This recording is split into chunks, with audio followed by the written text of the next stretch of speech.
may be seated.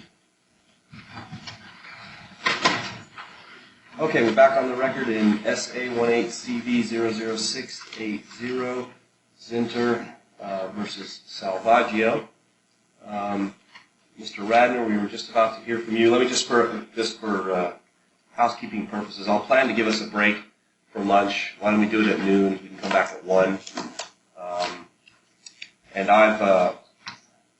I'm scheduled to be on criminal duty this week and next, but I was able to get some help from one of my colleagues for cover.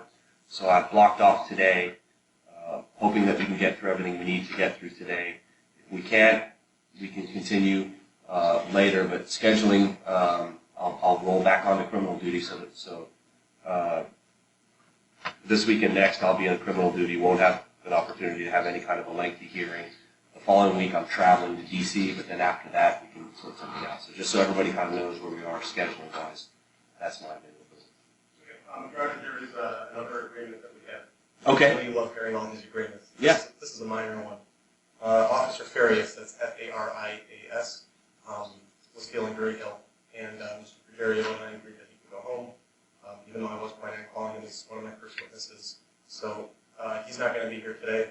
We agreed that I'll try to get what I can out of Chief Salvaggio. Okay. Hopefully he'll know enough and be able to testify about what's contained in the police reports, even if they're written by other officers. And then assuming I can get what I need from him, then we're not going to need periods at a later date and time, but it's possible that we might. So I just wanted to read that. Okay. No, thank you again, and thank you for working together. I love agreements about discovery in civil matters. That's how it should work.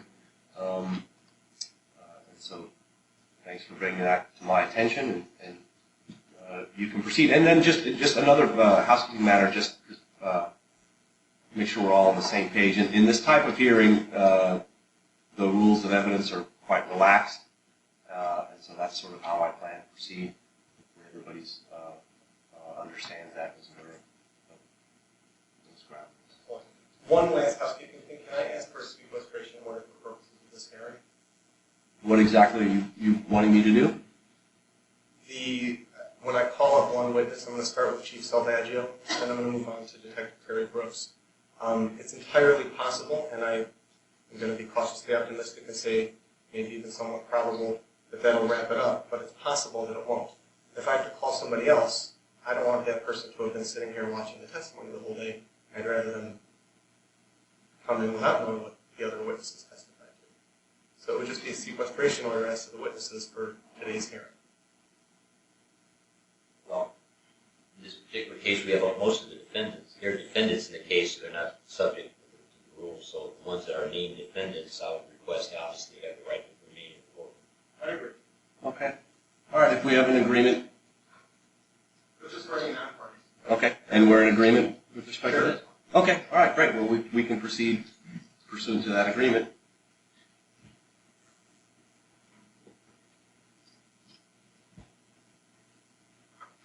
And with that, we would like to call.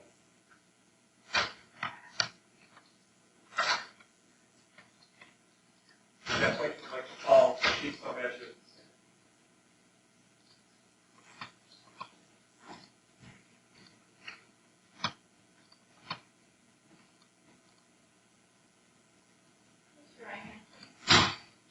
You swear or affirm that the testimony you will give in the case now before the court shall be the truth, the whole truth, and nothing but the truth. So let me go. Oh, yeah, for the record. My name is Joseph Salvaggio, that's S-A-L, V like Victor, A-G-G-I-O. Are you familiar with the incidents that took place on June 14th, June 18th, and June 23rd of the year 2018 that bring us to court today? I'm very familiar with all of them. I was present only for one of them, Which one are you present for? on the 23rd. Have you had a chance to review video footage from the June 14th and June 18th incidents? Some of the video footage, I don't believe there's so much. I don't think I've looked at everything. Have you had a chance to review the police reports? I've looked at some of the police reports. Again, I don't believe some of the supplemental reports possibly that I haven't read. I'd like to start with the June 14th report. Your Honor, for the record, this is document 49-2. It was one of the defendant's response. I believe it was the city's response. I wouldn't bet the farm on it. I believe was 49-2. Have you had a chance to review, well, can I approach the witness, please? You may.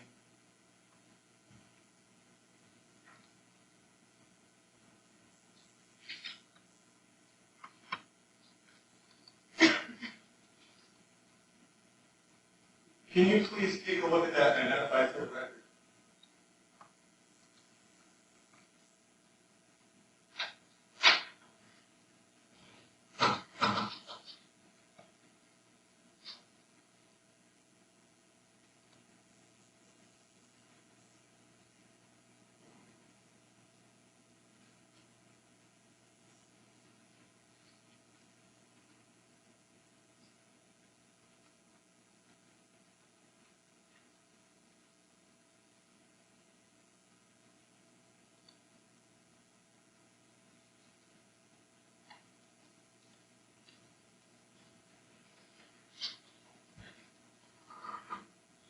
Excuse me, Your Honor, for the record, I believe that's the city's exhibit B2. If I'm not mistaken.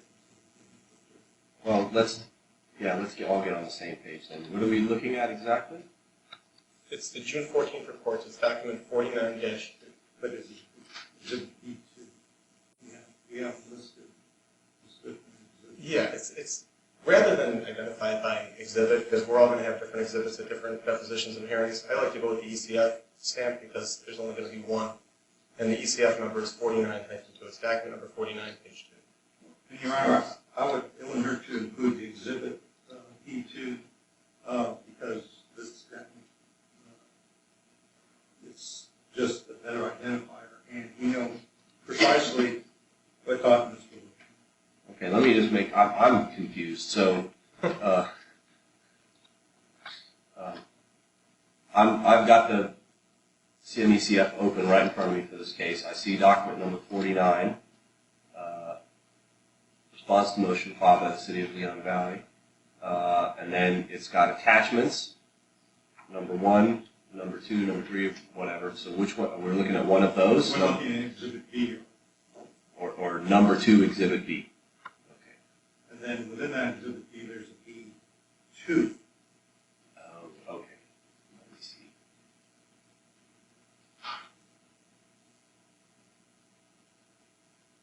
Gotcha. Okay. All right. In document 49, exhibit 2, B2. I found it. All right. Thank you. Have you had a chance to review that document? Yes, sir. Is this the first time you're seeing that document, or have you seen it before? It's the first time I've seen the supplemental reports that are attached to it. I've seen the actual office report. And do you know if there's anything in there that's not true, or do you not know that? I wouldn't know that, sir. The officers who wrote the reports, do you have any reason to believe that they would not be truthful in their reports? I have no reason to believe that would be true, sir.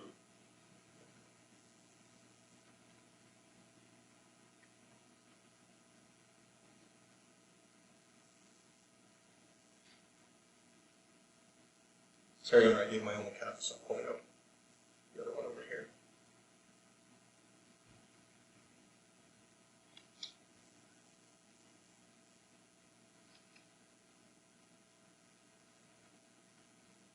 Are you familiar with the incident that was taking place?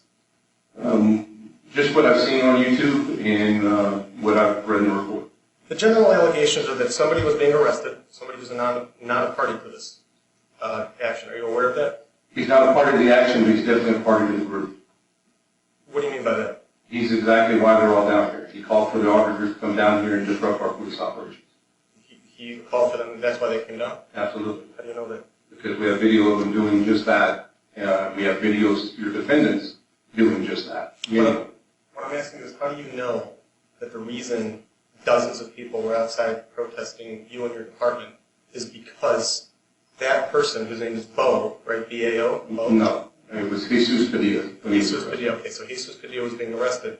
On June 14th, Jesus Padilla was arrested? No, June 14th was when everybody came down for 11 days and began disrupting our police operations. So I'm not talking about the May incident where Jesus Padilla was arrested. I'm talking about June 14th. What I'm telling you is from May 2nd through June 14th, there was planning, organization, and videos that we do have copies of where they all came down at the request of Jesus Padilla, and it was an intentional act by a group of people to come and do what they did. The very first ones, we had people coming from May 2nd, including members of your group, that came from May 2nd all the way to the next arrest of Mark Brown, one of the plaintiffs that you're talking about. And the same day we arrested Jesus Padilla again.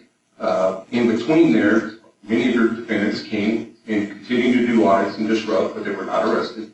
And so starting on the 14th through the final arrest on the 23rd, there was 11 days of disruption by members of your group and Jesus Padilla. Okay. So let's talk about June 14th for a second. Yes, sir. This incident, in your opinion, was directly related to the May incidents in which Jesus Padilla was arrested, true? According to what your defendants put online and stated, absolutely, sir. So that's correct, Yes, right? sir.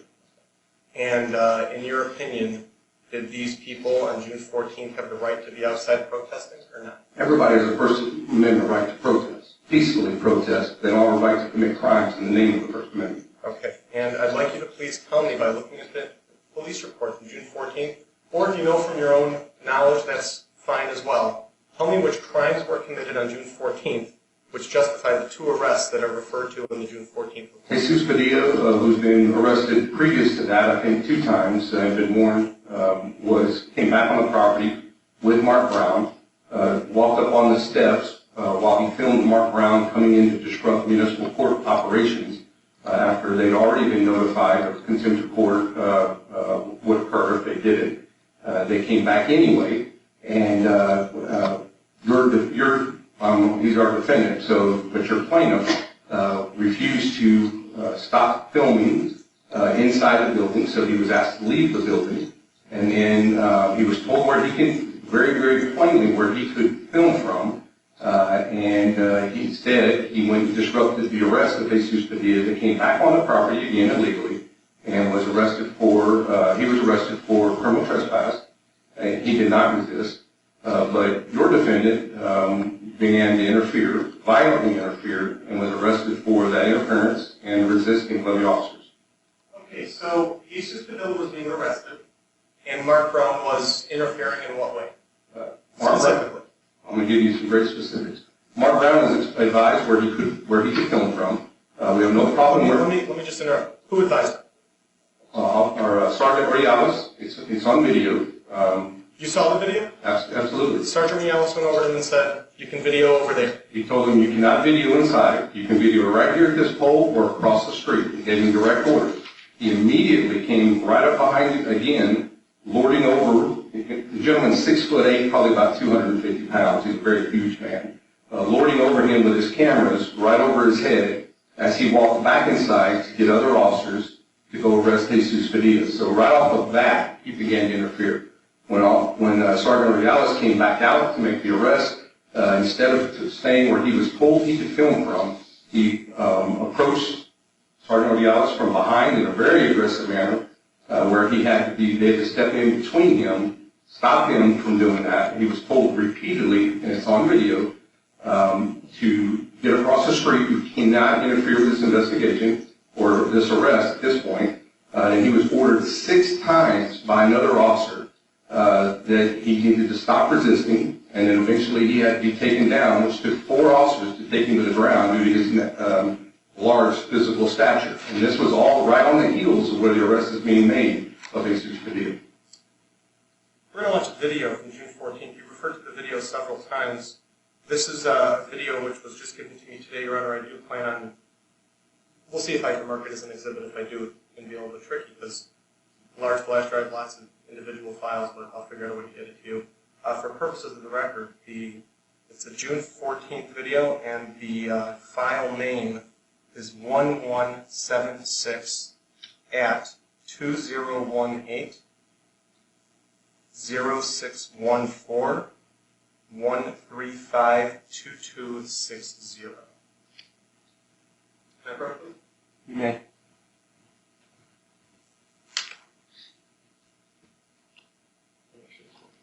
I'm sorry, I don't want you to get put in here.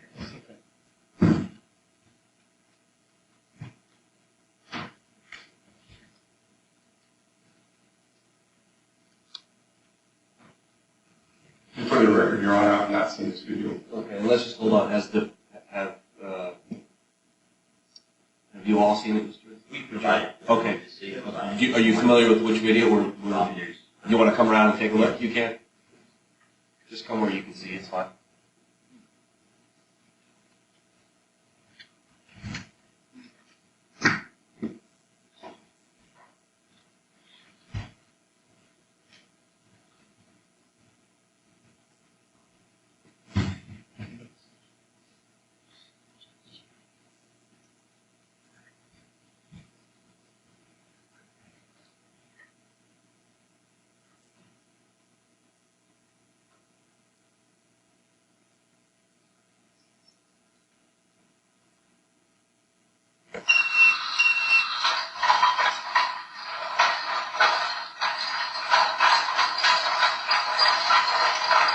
Just going to pause for a second. 37 seconds in. Where are we right now in the video? Where is the person standing? Is this in the police station? This is the hallway of the police station right now.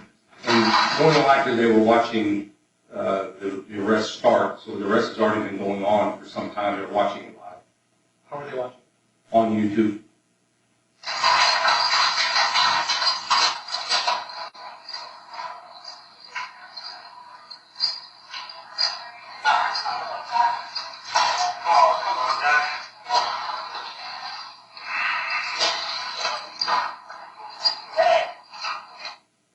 Okay, in pause 56 seconds in. Over here we see a gentleman toward the left of the screen bent over with two officers behind him. Correct? Correct. That would be Jesus Padilla. Yes, sir. The gentleman standing over there with the camera and the hat and the light gray short sleeve shirt, holding what appears to be some sort of recording device, would be who? He's holding two recording devices, and that's Mark Brown, Mark Brown. And in fact, he's standing right by the pole, right? which is just a few feet away from where the arrest is being made. Before you testified that he was allowed to record by the pole, right? No, sir. I said the pillar, By the pillar. which is over here to the right, and he left that place where he was holding. He never stayed. You're talking about this No, line over no, here? no. Talking about Okay, there's something else. way up there. Okay. At this point in time, has Mark Brown committed a crime? No, he's not, because the officers are going to wait to give him the demands at this point of where he can be, and that's at the point that he starts violating the law. This is where he's aggressively lording over the arresting officer. The lording over originally was over Orvialis, Sergeant Orvialis. You can see it if you watch the other videos. This is just one angle of what occurred. Oh, so there's another angle that shows Mr. Brown lording over these officers? Absolutely, and there's original evidence on YouTube that's very, very pertinent to us that we haven't been able to receive. During this arrest? right? Absolutely. Including what's being filmed by Mr. Brown. We don't have that evidence based on the blocking of the subpoenas, that we really need that evidence, Okay. original evidence. Now, at this point in time, is that gentleman in the light blue short sleeve shirt, who's that? I assume that's Detective Wells, but I can't see his face. And who's the gentleman to his right in the dark blue short sleeve shirt and the hat? I have no idea.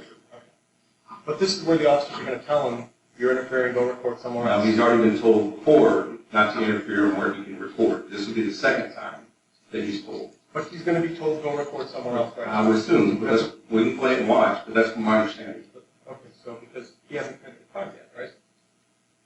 Again, no, he's not committed a crime yet, but when he refuses to move when he's told in just a second, that's when he begins interfering and he's committing a crime. He's way too close to the back of those police officers. For the safety of those officers, at this point, he needs to move. Okay, so let's see.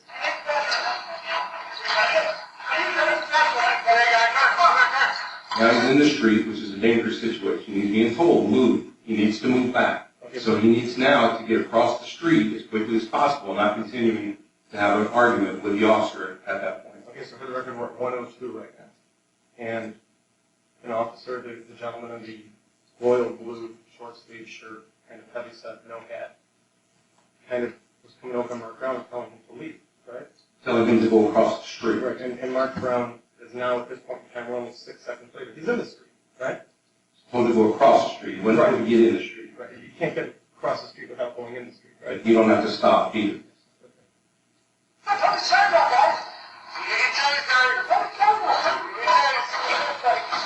Did somebody just say in pause at 107, did somebody just say you're going to get tased? No, he said, do what he says. Do what he says. Do what he says. Okay, let's back it up a little bit. So we're going to go to 1 minute.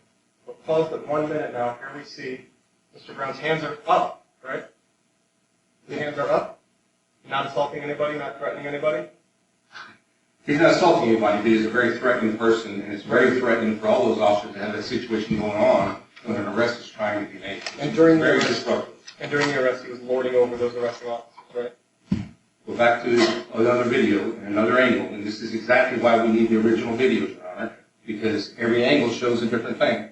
And what you see in another angle that I'm sure he's not going to show you today from his own defendant's YouTube accounts is the lording over the original officer and right over his back as he turned around to go get other officers to arrest Jesus video. The records are not going to make much sense. My clients are the plaintiffs. You and the other officers are the defendants. I understand, but they're defendants to us. Make sure you, also, Mr. Render, make sure you speak up a bit because you're not right next to the microphone. Okay. I want to make sure that we're picking up what you're saying. Okay, so now we're at 1 minute, and we're going to push play again.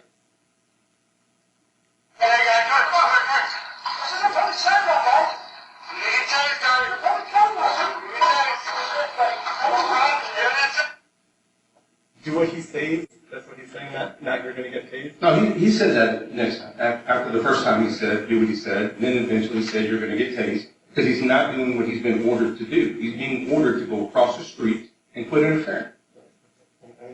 Multiple times. Tell me this, who said that order. I'm going to back it up one more time for 1 minute. I'd like you to tell me who says that he go across the street. It's not in this video, which again is why we need all angles of the video, but we do have a body cam video where, and he can testify to saying it, he told him multiple times to go across the street and quit interfering.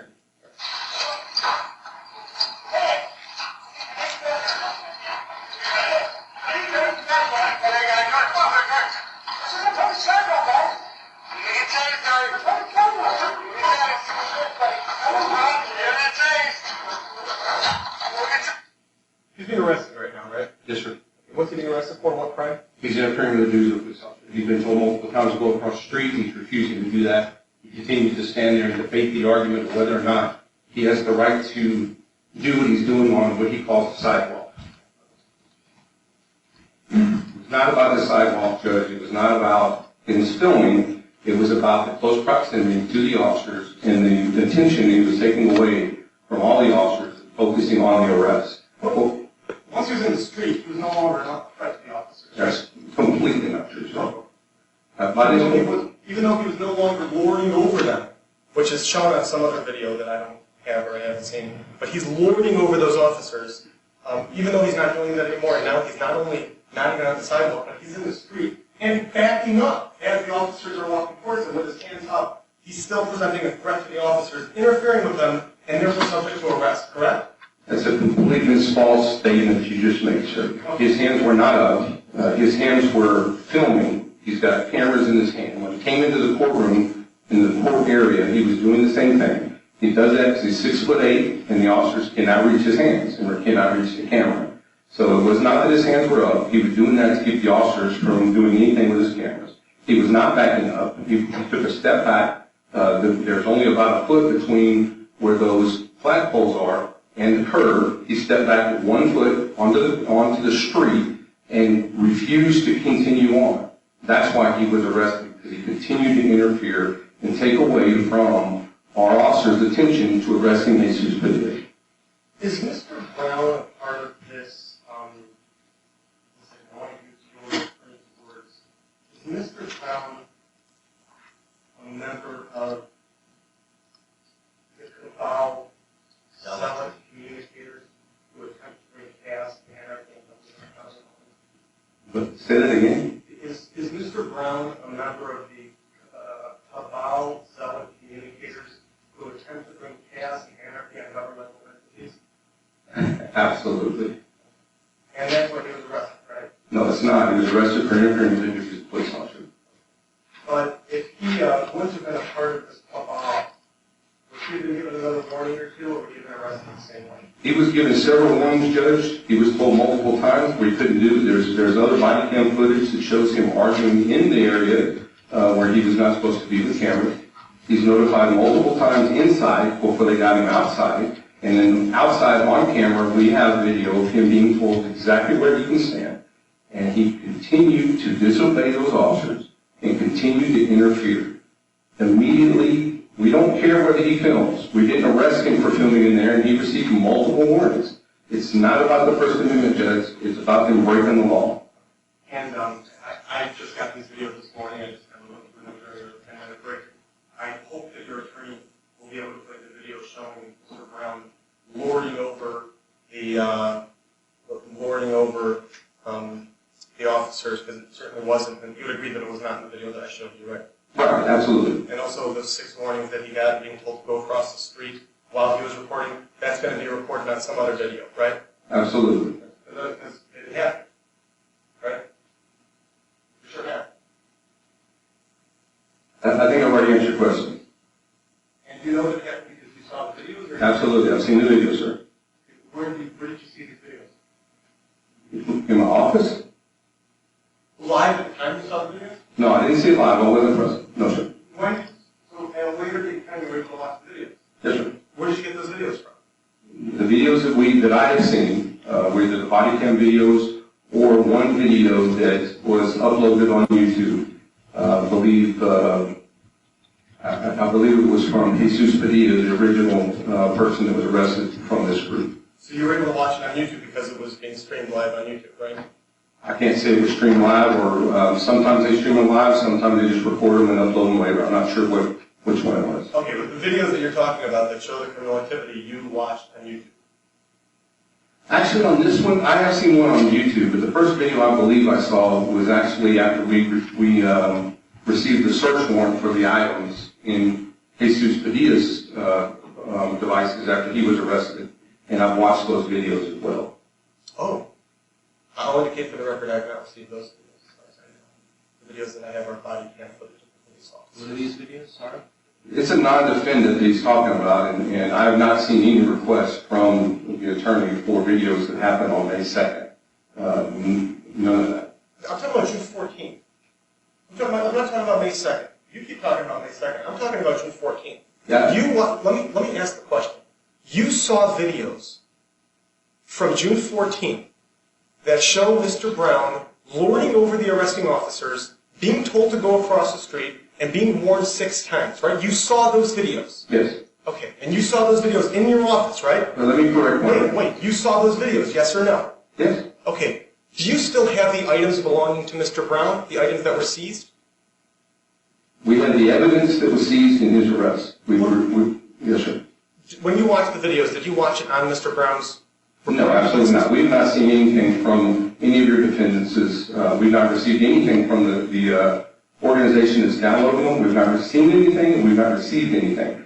The warrants had already been served. We had taken them over there and dropped them off. But at this point, we don't have any of those from the 14th, or the 14th, 18th, or the 23rd. And in the video, we see Mr. Brown, you said, holding 2 recording devices, right? Yes, sir. And both of those were seized, and both are still in the possession of the Leon Valley Police, correct? No, sir, they're not. Where are they? We took them over and had them dropped off at the district attorney's office who does the downloading. I would assume, I've been told all of them were taken over there and dropped off after the search warrants were signed, but we have not received anything from them, and we have not seen those videos whatsoever.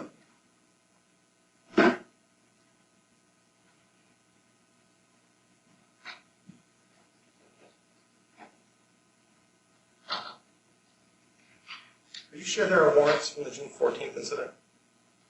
I can't say that there are warrants for the 14th. I think the only stuff that actually we've got the warrants for at this point are the 23rd. I haven't seen anything from the 14th or 18th, and I'm not sure that anything has been downloaded or received. So we wouldn't have because we've not got the warrants yet. Did you see the affidavit that's signed by Brandon Ramsey in this case? I didn't give it to you, I'm just asking if you saw it. Not that I remember, sir. I may have. I don't remember this.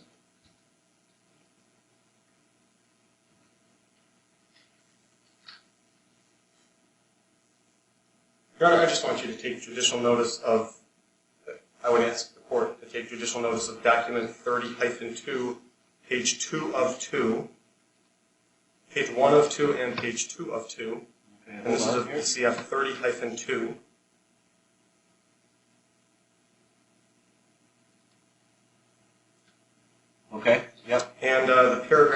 I've also reviewed clauses 577193, and then continues on the following page where it ends with this time. Okay? Again, assuming Brandon Ramsey was telling the truth in this affidavit, there are no warrants in the June 14th incident, at least as far as Brandon Ramsey is concerned. Correct. Okay? That's We're saying the same thing. Okay, so the video that you saw of this June 14th incident, you do not need Mr. Brown's property to see those videos, do you? Yes, sir, I do. You do. I need Mr. Wait, it was a yes or no question. Let me try to move on so we can get through this. Okay? You saw the videos that prove that he was guilty, true? Yes, I've seen videos that prove that he's guilty, but And that's you not my decision, that's a judge's decision. And you have not yet seen any of the video that's on the two devices, at least the two recording devices, that were seized from Mr. Brown on June 14th, true? Correct. Okay. Why do you need that? Your Honor, we need the original videos of the people that were involved in this. There's angles, as you saw, you couldn't see the initial stuff that was going on with the defendant. You also have the YouTube Live that goes on with the comments and the rest of the evidence that goes along with the pre-planning and the additional evidence that should show and will show that this is evidence of a larger group. And in our long-term goal of filing additional charges on them, we believe that there's original evidence on those items that we do need. What evidence? Evidence of collusion, evidence of working together as a larger group in hopes of filing the additional charges that we plan on filing. So just so we're clear, the items that you seized from Mr. Brown on June 14th, you're not keeping those to be able to establish that he was guilty of the crimes for which he was charged. You're using it to try to prove this greater conspiracy thing, right? That's not a true statement. Then It's one please of explain it, because I didn't understand you. Okay, let me explain again so you can understand. We need it for the original evidence. We need the items to show what Mark Brown was seeing, exactly what he was seeing at that time, and exactly what his actions were at that time. Why? If you already have the video footage, It's it shows... original evidence. If I showed up in court with something I got off of YouTube, any other attorney would understand that that's not the appropriate venue or medium that you should utilize. You should always bring a copy of the original evidence. That original evidence is on Mark Brown's phone. So you're saying that when you stream something on YouTube and you do YouTube Live, that there's an original copy of that video kept on the recording device, right? There's an original copy on the recording device, and we don't know whether he's streaming YouTube Live. We have no way of knowing what he's doing. We didn't at this point even have his name yet. So we had no way of seeing his angle or getting it off YouTube Live until we identify him. And we go through every video he is involved in to figure out what's going on with this guy. Whoa. Okay, that I want to get to here. Let's say there's one video that you saw on YouTube Live and you think that there's a saved copy of that on his phone.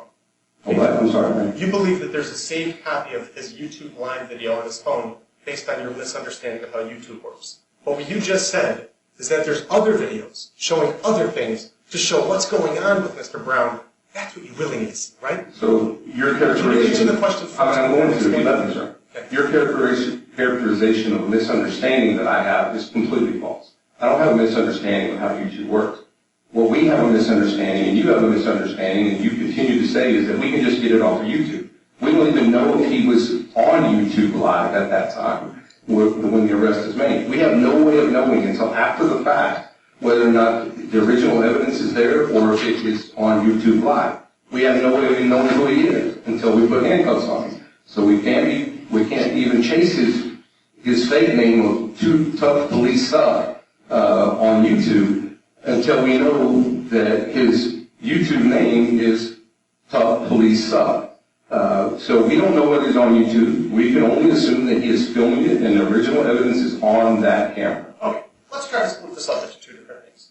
There's the June 14th criminal offenses. That's item 1. Item 2 is the cabal of anarchists conspiracy. That's item 2. Okay? I would disagree that they're separated, but go ahead, sir. Okay. They're all connected. Well, for All 11 days of this are connected. we're going to get through this a lot quicker if you just answer my question. And I did. So, for purposes of number 1, if you have video that shows the testimony that you claim you have video shows that, you don't need Mr. Brown's property to prove the crimes that were alleged to have been committed on June 14th. True? Untrue. Okay, thank you. Now, the second item, the cabal of anarchists, the communist anarchist cabal, okay, the conspiracy of interrupting governments. There might be other videos on Mr. Brown's devices that will be evidence of that, right? Now, I know you think they're the same thing, but you think that there's videos on Mr. Brown's items that were seized by your department on June 14th that are going to show this greater conspiracy. True? We don't know what is on his camera and his phone until we are able to see him. And the reason that you guys want to keep it and get search warrants for what's on that is to be able to prove this conspiracy and this cabal of zealots, right? No, the reason we want to get the original evidence that's involved in this case from his phone is because it is the original evidence involved in this case on his phone. If at some point it shows something else, we'll deal with that accordingly. Okay. Can I have a question with you, my doctor? You think? Let's move on to June 18th. Are you familiar with what happened on June 18th? Yes, sir. Let's call this the obstructing the doorway date. Yes, sir. Gonna approach.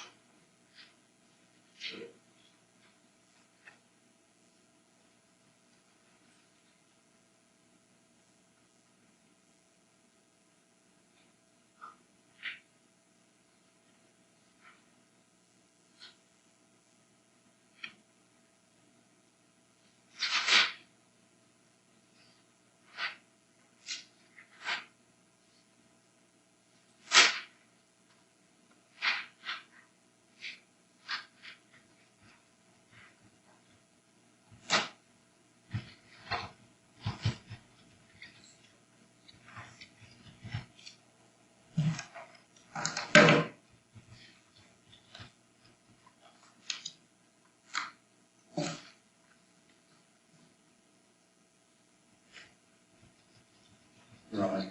Can I ask for some water, please? Sure. One might have to go get it. Sure. I think we keep on together. Okay, here you go. Come on up. Thank you, sir. Thank you. Thank you for asking.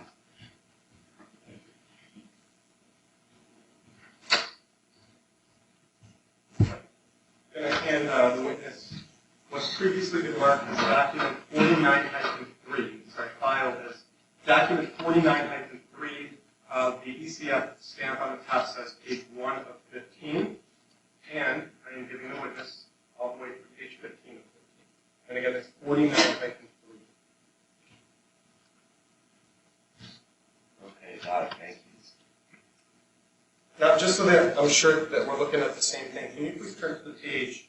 I believe it's page 5, and I have a different version of this, but the one that starts with narrative on the above date BAP1. See that? I'd like first to just make sure this is the document something.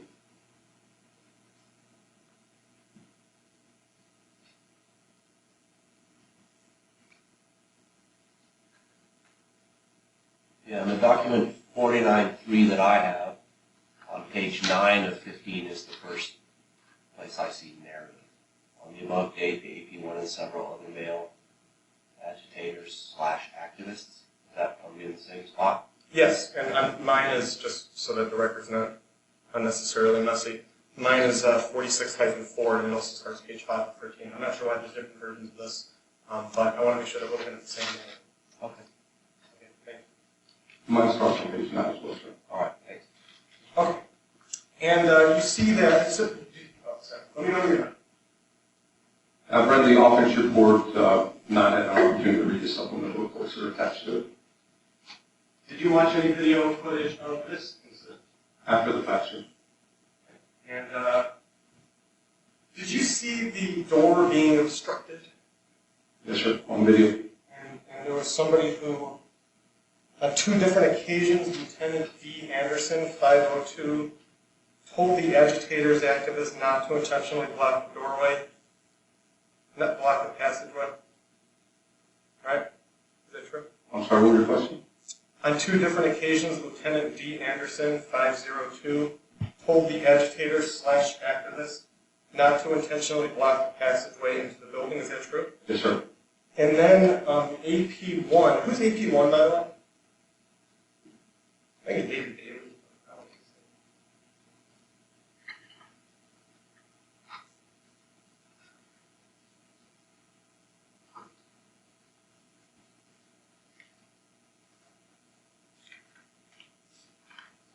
so. Arrested one is defendant David Bailey. Oh, David Daly. And David Daly, and this case is actually still pending, right? Yes, sir, he is pending. And there were a lot of items that were seized. If you look through the report, you'll see a long list of items that were seized on June 18th, true? Yes, sir. And that's because there's going to be evidence of Mr. Bailey's crime on those pieces of property, true? Correct. Okay, now let's take a look at this crime over here. If you continue looking, it says that AP1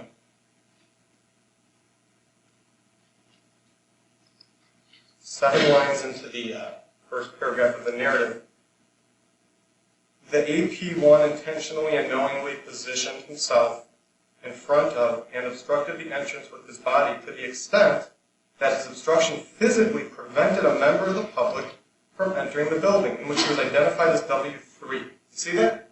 Yes, sir. Okay, so let me make sure I understand what's written here. Okay? You saw videos and you know this is true. Yes, sir. So David Bailey was blocking the doorway. Somebody tried to get in, couldn't, because he was blocking the door, right? Yes, sir. And he refused to move and let her in, right? I didn't say that, sir. You did. Oh, so well then what happened? Did he move and let her in? So, then when he saw the officers coming for him, he stepped to the side because he'd already been warned 3 times that day, 2 by Lieutenant Anderson and 1 time by Sergeant Diaz.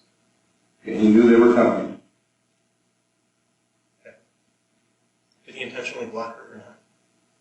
And the answer was yes. He intentionally blocked the door. It's not relevant whether he blocked an individual. The law prevents him from blocking the door, period. It was just after the 3rd time that he had been told, 3 times he had been told, the decision was finally made to make an arrest, which we didn't want to do, but could have made the arrest the first time that he did it. So it's your opinion that if somebody stands in front of the doorway, even if nobody's trying to get in or out, he's just standing in front of the doorway, holding up a sign, that's a crime, right? If he intentionally blocks the door, he is committing a crime according to the Texas Penal Code. So if somebody stands in front of the door and blocks the doorway, that's a crime, right? If somebody intentionally blocks the door, it is a crime. I'm agreeing with you, yes, sir. Absolutely. No, you're not answering my question. What question do you think I just asked?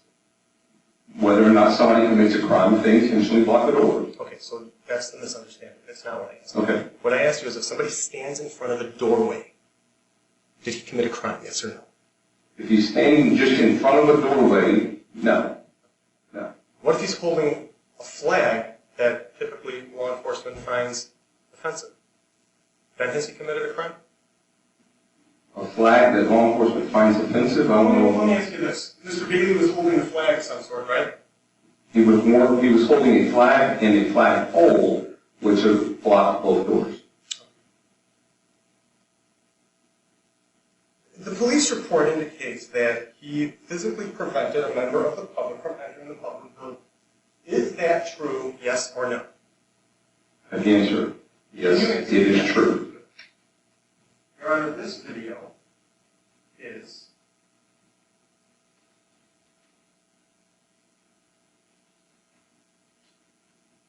from June 18th, and it is 1056 at 2018 0618 134 1390 is the file name.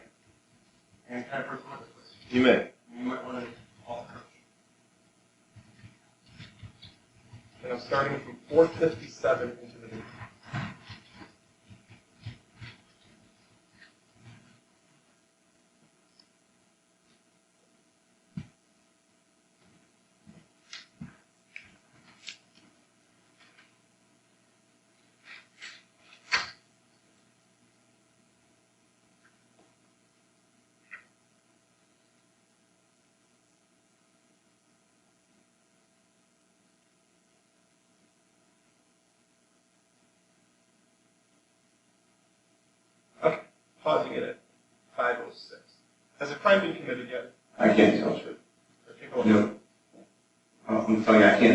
because I don't know if this is before he blocked both doors with it or after. I can't tell at this point. So I'm not asking you what happened before or after. I'm asking you right now, do you see a crime? And I am answering you, sir. I don't know. I cannot tell. I don't even see, in that shot, and this is why the original evidence from the rest of the people in there that came in there to videotape this little action, why their stuff is so important, because you can't tell even where your defendant is in that shot. I have no way of knowing here. All right. Back it up to 450.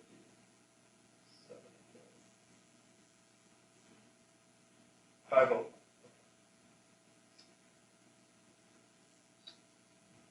All right, so we're paused at 5:03 right now. And I'm just asking you, just based on what you see here. I don't even see David Bailey in the shots, right? So the answer would be no. You see the flag? I see a flag, yes, sir, and a flagpole. Who is holding that flag? I have no idea. No, from this picture. If you're asking me to go just strictly off this picture in this shot, this video shot, I'd have to answer I don't know. But you testified before that David Bailey was the one holding the flag. But you're asking me to testify off of this shot right here. Now, do I believe that that's David Bailey based on something else? Yes. Let me ask you this one. The person standing there with the shorts, whose leg you can see at the bottom of the doorway holding the flag, is that individual committing a crime based on what you see in this picture? Yes or no? Not based on what I see, no. Great.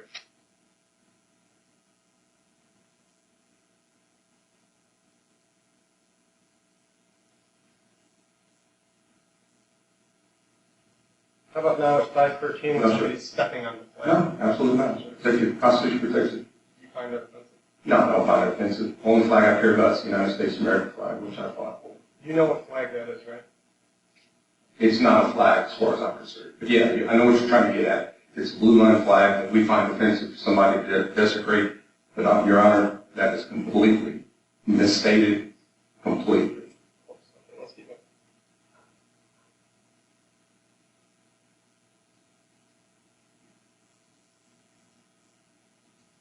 Yep, here we go. Now we're going to pause at 5:22. You see somebody just opened the door? I see an individual open the door, yes. Somebody just opened the door. You see that? Yeah. Did you understand? And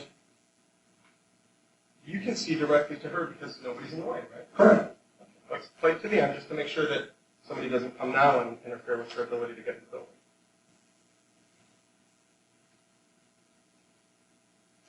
In fact, right now it's 5:28. Somebody blocked her from coming in the door, right? An officer did. I didn't know this. Didn't see that? Okay. Let's keep playing. And now we're at 5:32, and he's committed a crime, right? No, I don't know, like I explained before, whether what the arresting officer saw was previous to that or not. And I don't know. I don't know at what point. But I've seen video of him blocking both doors with the flag. Okay. Not on this video. Not on that video that I can see, sir. And also in this video, he at no point in time intentionally blocks a member of the public from coming in the building, right? Not that I can see, sir. Right. In fact, the police report contains a lie, doesn't it? No, it does not. It doesn't contain a lie when it says that the obstruction physically prevented a member of the public from entering the public building. That's not a lie in your opinion? I don't know what you're showing right there, even is that statement in there. I don't know if they even match. I don't know. Maybe Based on that. maybe on direct, your attorney can show the video that shows something else. Now, I got a whole bunch of items that were seized based on the heinous criminal activity that we just saw in that video, right? All right. I'm sorry, sir. A whole bunch of property was seized as evidence, potentially. There was evidence seized of the crime, yes, sir. Right, of that crime of blocking the door. Of a crime of obstructing a passageway. And because of that criminal activity, how many items were seized? Can you take a look and tell me how many items were seized by the police as potentially containing evidence of that crime?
There was, from what I can count here, 11 items seized and 1 item that was abandoned that we still don't know the owner of. Oh, Mr. Pierce, isn't it?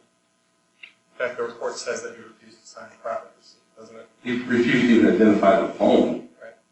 And that would be on page,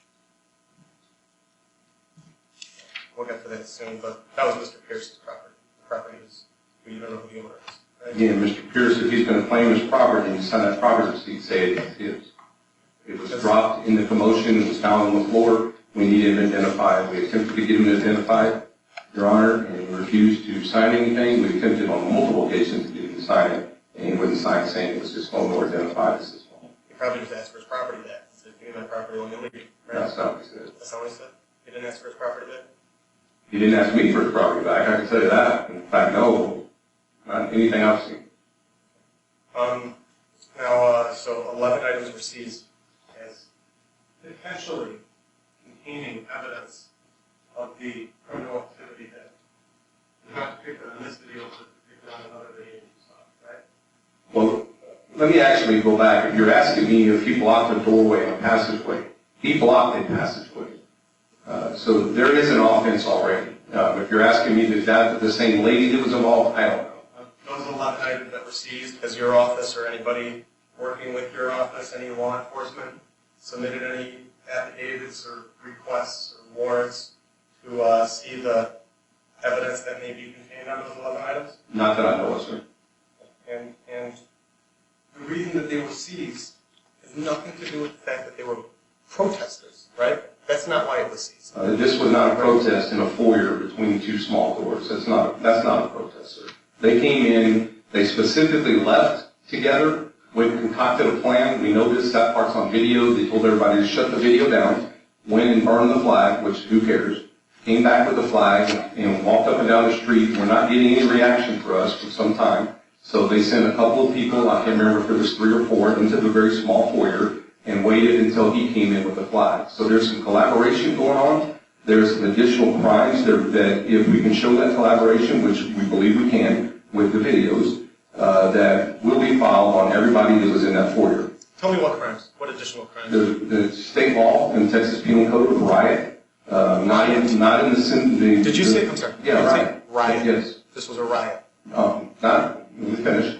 Not in the normal traditional things that you would describe as a riot, but considering the fact that in the state of Texas says impeding governmental operations, and this is beyond just that incident that's going on at that time, Your Honor.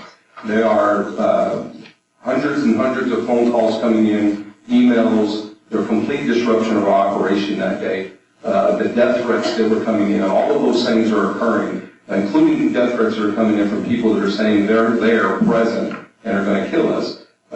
People walking around with guns. So this is not just an isolated incident with individuals that just happen to be hanging out on the street. They're all together, and it's a coordinated effort between a coordinated group. Okay, so let me ask you this.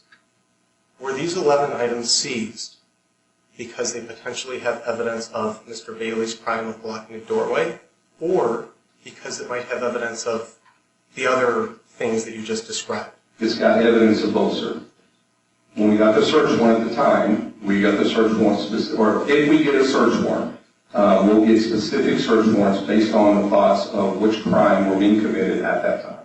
And to date, not a single warrant has been submitted for a single one of No, those sir. items? Our operations have been so diminished based on this group's continued effort that we can't even get to filing those. Because I have over here 1, 2, 3, 4, 5, 6, 7, 8, 9, 10, 11, 12, 13, 14, 15, 16 affidavits and warrants that you guys managed to find the time to submit requests on, right? Correct. But those are from June 23rd, 2018. You haven't found 5 minutes to prepare a warrant based on this June 18th riot. You haven't found the time to submit a warrant to uncover evidence of this conspiracy to plan a riot. Is that your testimony? Yes or no? And then you can explain. No. Okay, what's your explain?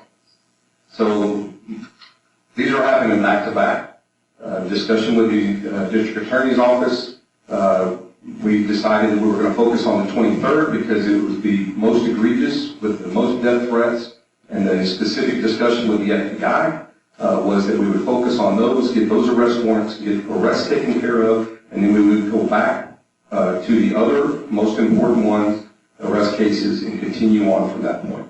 Okay, thanks for the explanation. So just so we're very clear about it, the reason that you guys are keeping this property that was seized on June 18th is not because you have to prove that Mr. Bailey blocked a doorway. If that were the only thing going on here, you would have returned that property to everybody. True? We would, not true. Okay, let me just make sure that I understand your testimony. Let's forget about this cabal, and let's forget about the conspiracy and the riots and Jesus Padilla and all of the riots that have been happening. I wish we could forget about it. And all the phone calls that you've been getting when we talk over each other, the transcript doesn't come up. So let's forget about all that for a minute. If these people blocking the doorway on June 18th were completely unaffiliated with them, completely unaffiliated with that anarchist group, by now they would have had their property returned to them. True? If we seized Can an you item, answer yes or no first and then explain? no. Okay, so you're saying that regardless of the fact that they're a part of this cabal, based on the crime that took place on June 18th, you still would have seized those 11 items. True? Correct. Thank you. Now let's continue moving on, and there's a page which on mine that's 46-4, page 6 of 8. Can you turn to this part, please? Where it starts supplement and all caps lock.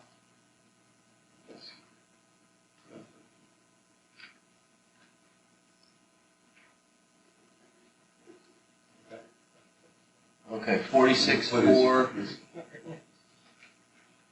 What page are we on? I want to make sure that it's the same one that we were working on before. So. Good. We're on page 49-3, Oh, okay. page 13 of 15. Okay, 49-3.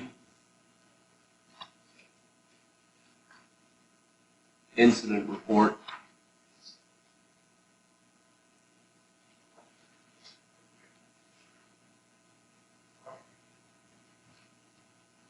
Where it says supplement, and then on the left it says note, and it turns to all capital letters. See that? Yes. Okay, hold on. I'm not Chief Salvaggio. So on the bottom right corner of this document, it says page whatever of 15. 13 and 15. Thank you, sir. Yes, sir. And we see that AP1 and SP1 were originally arrested, right? You see that? Yes, sir. And SP1's charges were rejected, right? Correct. By the magistrate. Correct. Why were they rejected by the magistrate? I can't speak for the magistrate, but I'll tell you that it happens quite often. Either the stuff that we submitted was not enough, and we need to go back and submit more. Right. You'd have to ask the actual magistrate. It's very common. We follow up and refollow those cases. And if it's true to say that at that point in time, the only thing that you were able to submit was what truthfully happened, right? Absolutely. And the magistrate rejected the charge, right? I don't know why the magistrate rejected the charge. Okay. And then James Allen Springer, his name is going to come up when we talk about the June 23rd incident. He was arrested on June 18th. Yes, sir. And that case was rejected. Yes, sir. And that probably, And refiled. when was it refiled? The case was refiled. I can't remember the exact date. I know it was sometime in early July. Is there a criminal case pending right now? Absolutely, there is. So after we filed this lawsuit, that's when he was recharged? No. It was before we filed the lawsuit on July 4th? I can't remember the date that it was filed, but it was filed because it was always intended to be refiled because of his criminal activity that are occurring. And James Mead was arrested as well, right? Yes, sir. And what was his crime?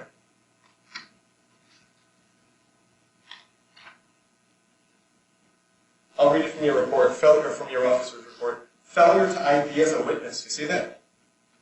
You mixed up the papers. I apologize.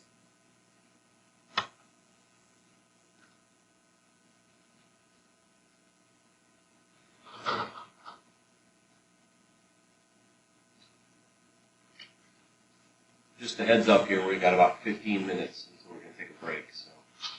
What I plan on doing is getting through June 18th, and then we can break for lunch. Okay. move on to the third.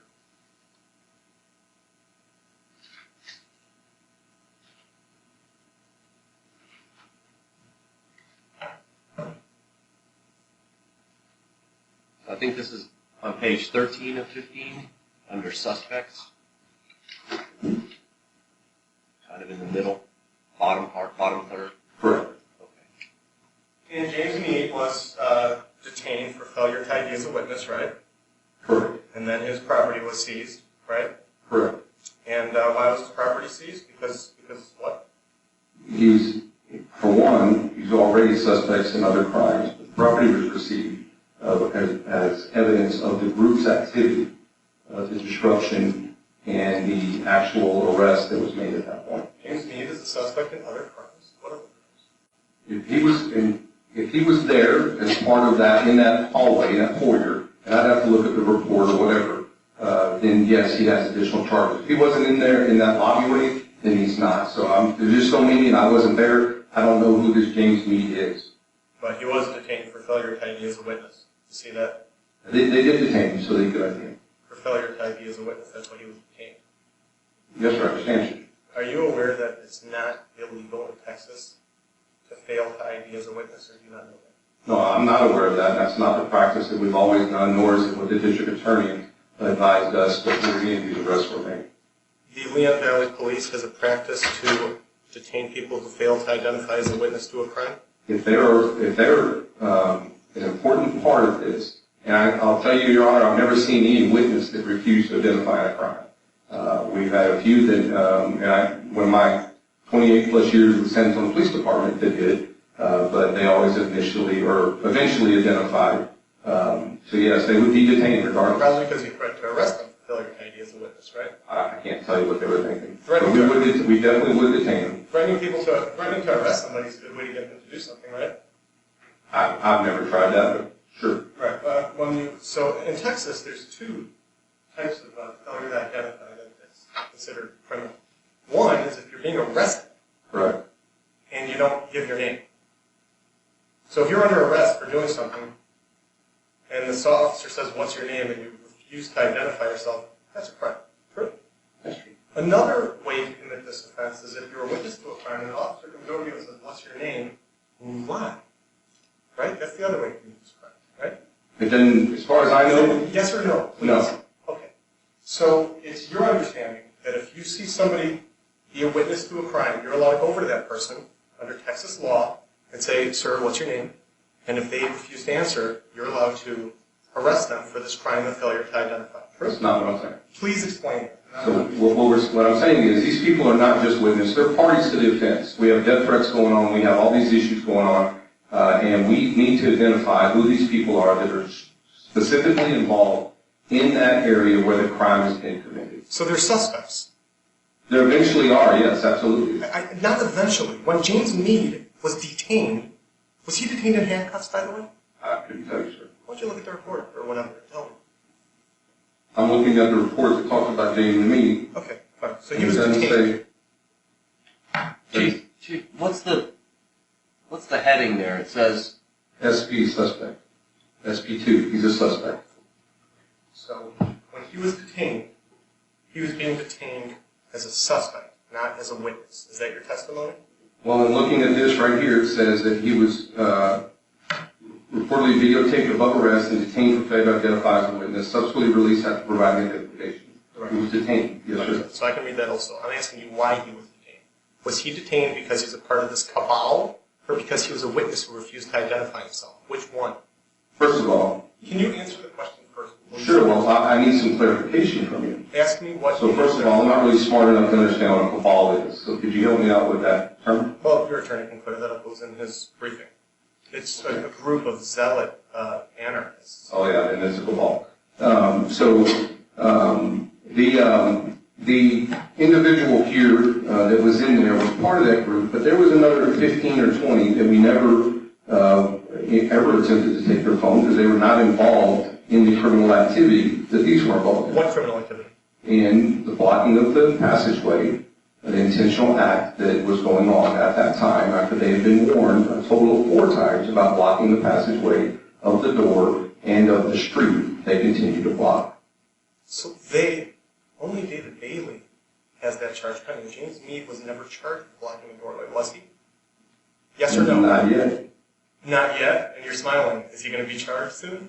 With the evidence that we believe are on those cameras, you bet, we need that evidence on there, which we're going to show that there's a conspiracy, it was a direct act on all of their part, and if we have it, he's going to be filed on with everybody else. It was in that little hallway. He's going to be charged with a misdemeanor of blocking the doorway. And others. What other? I told you before on the riot, that also shows. Okay, right. Okay, so you keep referring to this riot, this conspiracy, but the report only refers to specific criminal activity. Wait, you need to not interrupt. What I'm asking you about is the specific criminal activity that your officers and you claim was taking place on 3 specific days. Now, on June 18th, when James Mead was detained, was he detained because he was a possible suspect in the crime of blocking a doorway? That's A. B, because he was a possible suspect in the cabal, the rioting anarchist cabal. Or C, because he was a witness to David Bailey's crime. Which one is the reason he was detained? And if there's multiple answers, you can tell me multiple. There's multiple. Okay, tell me why it is that he was detained on June 18th. As part of this report, which this report is written to specifically for the arrest of David Bailey, this report only reflects the investigation of Springer, shows them as witnesses or SPs. So for this report, this specific report is only germane to the arrest of David Bailey for the offense of obstruction. Now, in the future, and what our plans were already, and have been already previously discussed with the DA, there are, and probably will be, criminal charges coming out, additional charges coming out for misdemeanors, and on this one, I think they're just misdemeanors, but on the other one, there is a lot more felony cases coming out for arrests. You're talking about felonies of retaliation, the retaliation charge. No, there's more than that. And there's federal charges that have already been filed and people have been picked up, and there's more charges to be filed, federal and local and state charges that will be filed. You've seen these reports, these charges? Have I seen which ones? The ones that you just talked about. I have not seen the ones where the FBI got the 2 warrants and ended up having to shoot one of the guys in a shootout. That wasn't one of the plaintiffs. It's not one of yours. Was that guy, was he there on June 14th, 18th, or 23rd? That's a good question. There's a lot of people we don't know who were there. That person, those 2 people that you just, because you like to group everybody together. They were blocking the door. This is a group. You need to not interrupt, okay? You like to group everybody together. Right. And say they and this group and the anarchists, and that's how you like to present everybody, okay? So the 2 people that you just said with the FBI, with the shooting, were those 2 people identified anywhere in the June 14th, 18th, or 23rd reports, yes or no? And the answer was already, you know, sir. Okay. The answer was no, right? I wasn't sure if you said no, sir, or you know, sir. The answer for the 3rd time, sir, is no. Excellent. Okay. I don't know whether they were there. Now, but they're not identified in the reports. I didn't ask you if you know if they were there. I asked you if they were identified in the reports. Not that I know of, sir. But let me ask you, is it fair to group every police officer in the country together and say police? We all have, if we have the same topic, we're all police here. Okay, but is it fair to say, let's say there's one dirty cop somewhere in Oklahoma. Is it fair to say that all cops are like that because they're part of this group of police? Absolutely not. Okay, so if those 2 people who got into the shootout, let's say those were really bad guys. I don't know who they are, but let's just say they're really bad guys. What does that have to do with Russell Zinter? Anything? Absolutely. What? Because they both like to protest police? No. So tell me the relationship you know exists between Russell Zinter and those 2 people. I can't tell you that Russell Zinter and those 2 people have a relationship, Okay, but how about James Mead? Does he have a relationship with them? Objection, he was trying to answer the question. It's a yes or no. Allowed to answer the question. Okay, guys, let's just take a breath. Okay. We don't need to argue with each other. We don't need to argue with the witness. Let's just keep our cool and ask a question, and he's been doing a good job of giving you answers. Let's just carry on that way. Does James Mead have anything to do with those people? I don't know, sir. Okay. Does Brandon Pierce have anything to do with those people? I won't know that until we get the evidence off their phones, sir. Okay. So right now, you don't know if they have anything to do with them any more than me, the 2 marshals sitting at the table, or the judge sitting in the judge's chair, right? No, I Okay, so know. maybe we should take all of our phones and look at all of our phones, and maybe there's going to be a relationship between us and those 2 people. I'm sorry, Your Honor, let him have, Let the witness finish answering. We almost done here. We're a couple minutes before our break. Couple minutes before the break. Do you have any evidence at all that there is in fact this cabal, this Absolutely. group, this group, and that every time there's a group of agitators, as you call them, outside of the police station, they're all part of the same group? Yes, sir, they are. What evidence do you have that every time there's a protest outside of your station, that it's all the same group and not just somebody who happens to believe in the First Amendment who found out that it was taking place and showed up? So, to answer the question, you asked several questions. Can you repeat what actually your question is? Yeah. How do you know, you said before a minute ago, that when there's a protest going on outside of the police station that they're all part of the same group? Remember you said that? This group that are your defendants, we know are connected, and we have video of them together, we have pictures of them together. We know they're a connected group, and the pre-planning of most of their activities is online, or was. They've taken it all down once the arrests were made, which is why we need the evidence on the phones. So yes, we have a lot of evidence that shows the connectivity of this entire group that we're talking about. Could there be people coming in and out of that group? Yeah, there could be. Absolutely. And this group does what? Tell me, don't say what their goals are. Tell me the specific things that this group does. They commit criminal acts. Okay.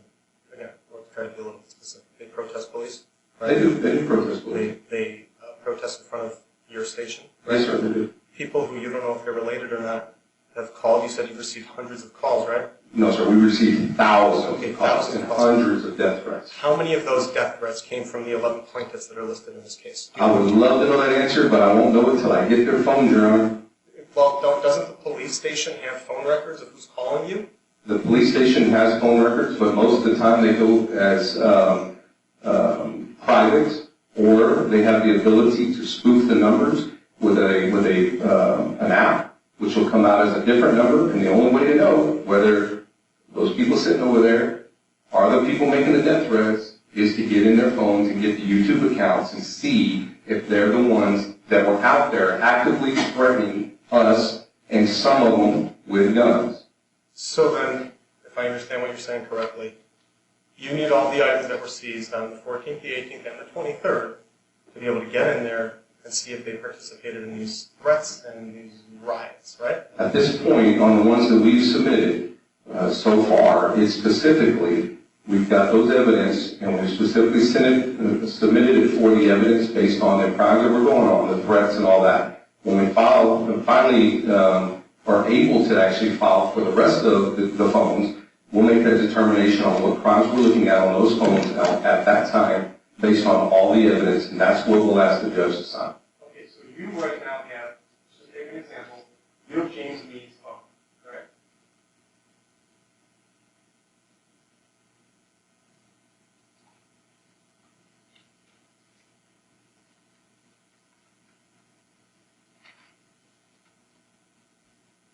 I'll tell you what, let's say Russell Center, because it explicitly said, it says it for Mead also, but for Russell Center, phone camera used to record incidents seized. Right?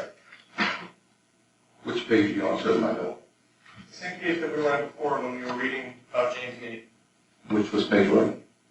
I think for you it was page 13. 13 to 15, the next heading. So we were in suspects. Now we're going down one to witnesses. W1, then to Russell.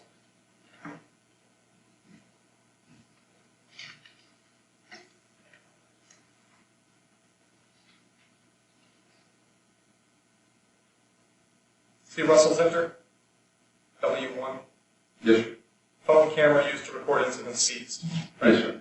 Okay, so what you guys need to do is you need to look at the thousands of death threats that you got and see if they came from this phone number, right? That's just one of the things that we'll look at once we get on that phone. And the other things that you're going to Finish the warrant. I'm And sorry. the other things that you're going to look at on Russell Center's phone are what? You're going to look at his pictures? We're going to look at the video, the original video of the arrest, and any pre-planning that occurred during that time period of the arrest. What if he has 100 videos on his phone? You're going to watch all of them? If they have any inclination that they're from that incident, then absolutely we'll watch all of them. How are you going to know before you watch them? They should be dated. They should show. Let me ask you this. When you get a warrant, you're going to ask to be able to see the entire contents of the phone, right? Yes, sir. And Judge Jefferson Moore, who's signed dozens of warrants in this case, in the span of less than an hour, is probably going to sign them, right? I couldn't speculate, sir. Well, when you, let's say, are looking at Russell Zinter's phone, who's listed in your report as a witness, you're going to look at all the pictures, all the videos, all the text messages, all the emails, all the WhatsApps, everything there to look for evidence of this criminal activity, right? I don't even understand some of those things you're asking about, first of all. What kind of phone? WhatsApp and, Let me ask you, what kind of phone? iPhone? Or? I don't know. Okay, so you probably have email and text messages. Maybe no text messages. You might even have some banking records on your phone, right? No. No? It's silly. All right, well, you know, there's a lot of apps on phones nowadays for all kinds of personal information, right? I don't use them, but yes, there are. A lot of people do, though. In fact, cell phones by and large contain the privacies of life, don't they?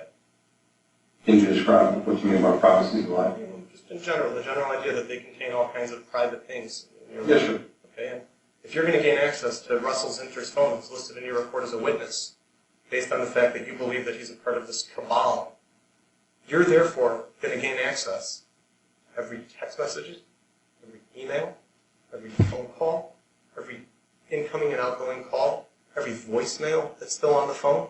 Do you know what WhatsApp is? Have you heard of WhatsApp? No, sir. Other potential messaging apps, you're going to have access to every single thing he ever sent on that phone, right? I have no idea. Well, I'm trying to answer you. You keep interrupting me. If you get a warrant for his phone, Right. you guys are going to look at everything, right? We're going to look at whatever we ask for on that warrant. Absolutely. And to date, you haven't submitted a single warrant for the June 18th incident. Not that I know of, sir. All right, I think we can break for lunch and pick up after lunch if you want. Okay. Thank you for that. Chief Salvaggio, do you know how much information or what information is on any of these cell phones which you have not yet received search warrants? No, sir. We have no way of knowing. Okay. Thank you. And I can tell you, all of them are locked that I know of, and the only way to get into them is for somebody with the right machinery to do that, and we do not possess that window. Okay. Thank you. All right. You may step down for now. You may have to come back up later. We'll go on a break. We'll come back at 1 o'clock. Thank you. And we'll resume then. Okay. Your Honor, just a reminder about the sequestration, not to talk to Terry Brooks and any other witnesses Yes. who are not parties. Right. We've agreed that we're not going to have discussions between and among with non-party witnesses. So let's make sure we adhere to that. Thank you. All rise.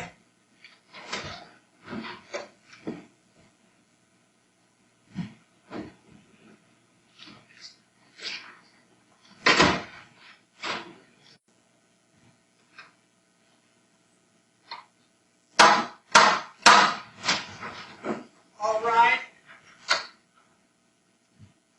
Please be seated.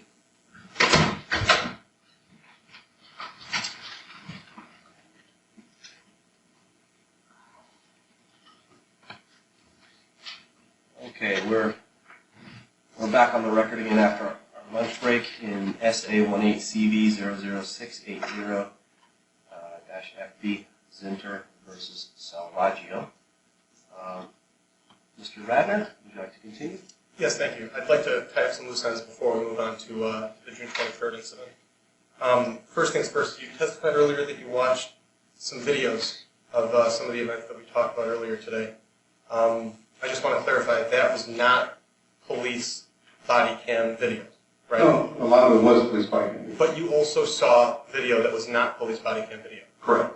And you saw that, was it presented to you as a video? Is it a file that's saved somewhere? Is it a YouTube link? Where could I find that video?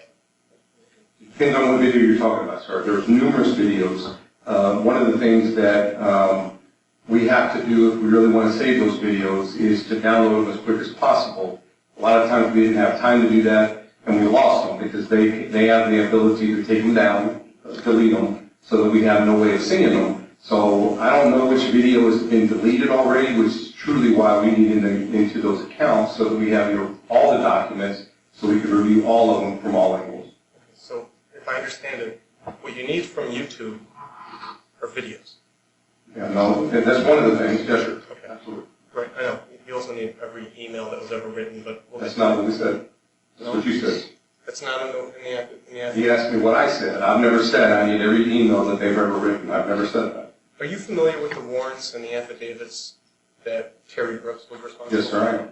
And you saw that one of the things he requested was every single email ever sent or received, right? Yes, but the preservation order that we gave on the 23rd and 24th specifies a time period from May 2nd all the way to June 23rd. That's really the only time period we're looking for, and YouTube understands that. Oh, I understand. Okay. Yes. All right, we'll get to that soon. Now, you testified in general about that this is clearly not just about the lording over the officers that Mark Brown is charged with on June 14th, the blocking the doorway that David Bailey was charged with on June 18th, and, well, that's all we talked about so far. You said that that there's this conspiracy, you used the word riot, so there's this larger criminal scheme that you're investigating. Is that fair? That's very fair. Okay.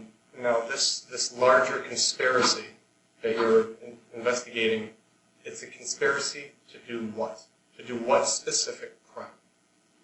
So, Your Honor, and I'll answer the question, have no problem with that, but tipping our hand to the criminal investigations of the future that we're working on really has nothing to do with what we're here for today. I'll answer the question, but I think it's an unfair thing to do to tell them exactly the criminal investigations that are forthcoming in the felony and federal charges, state and federal charges that are forthcoming on every one of those individuals. I'll answer if you want to, but I believe that this is a gross miscarriage of justice here for them to get the free hand and free look at the investigations we're doing. I'll answer for you if you want.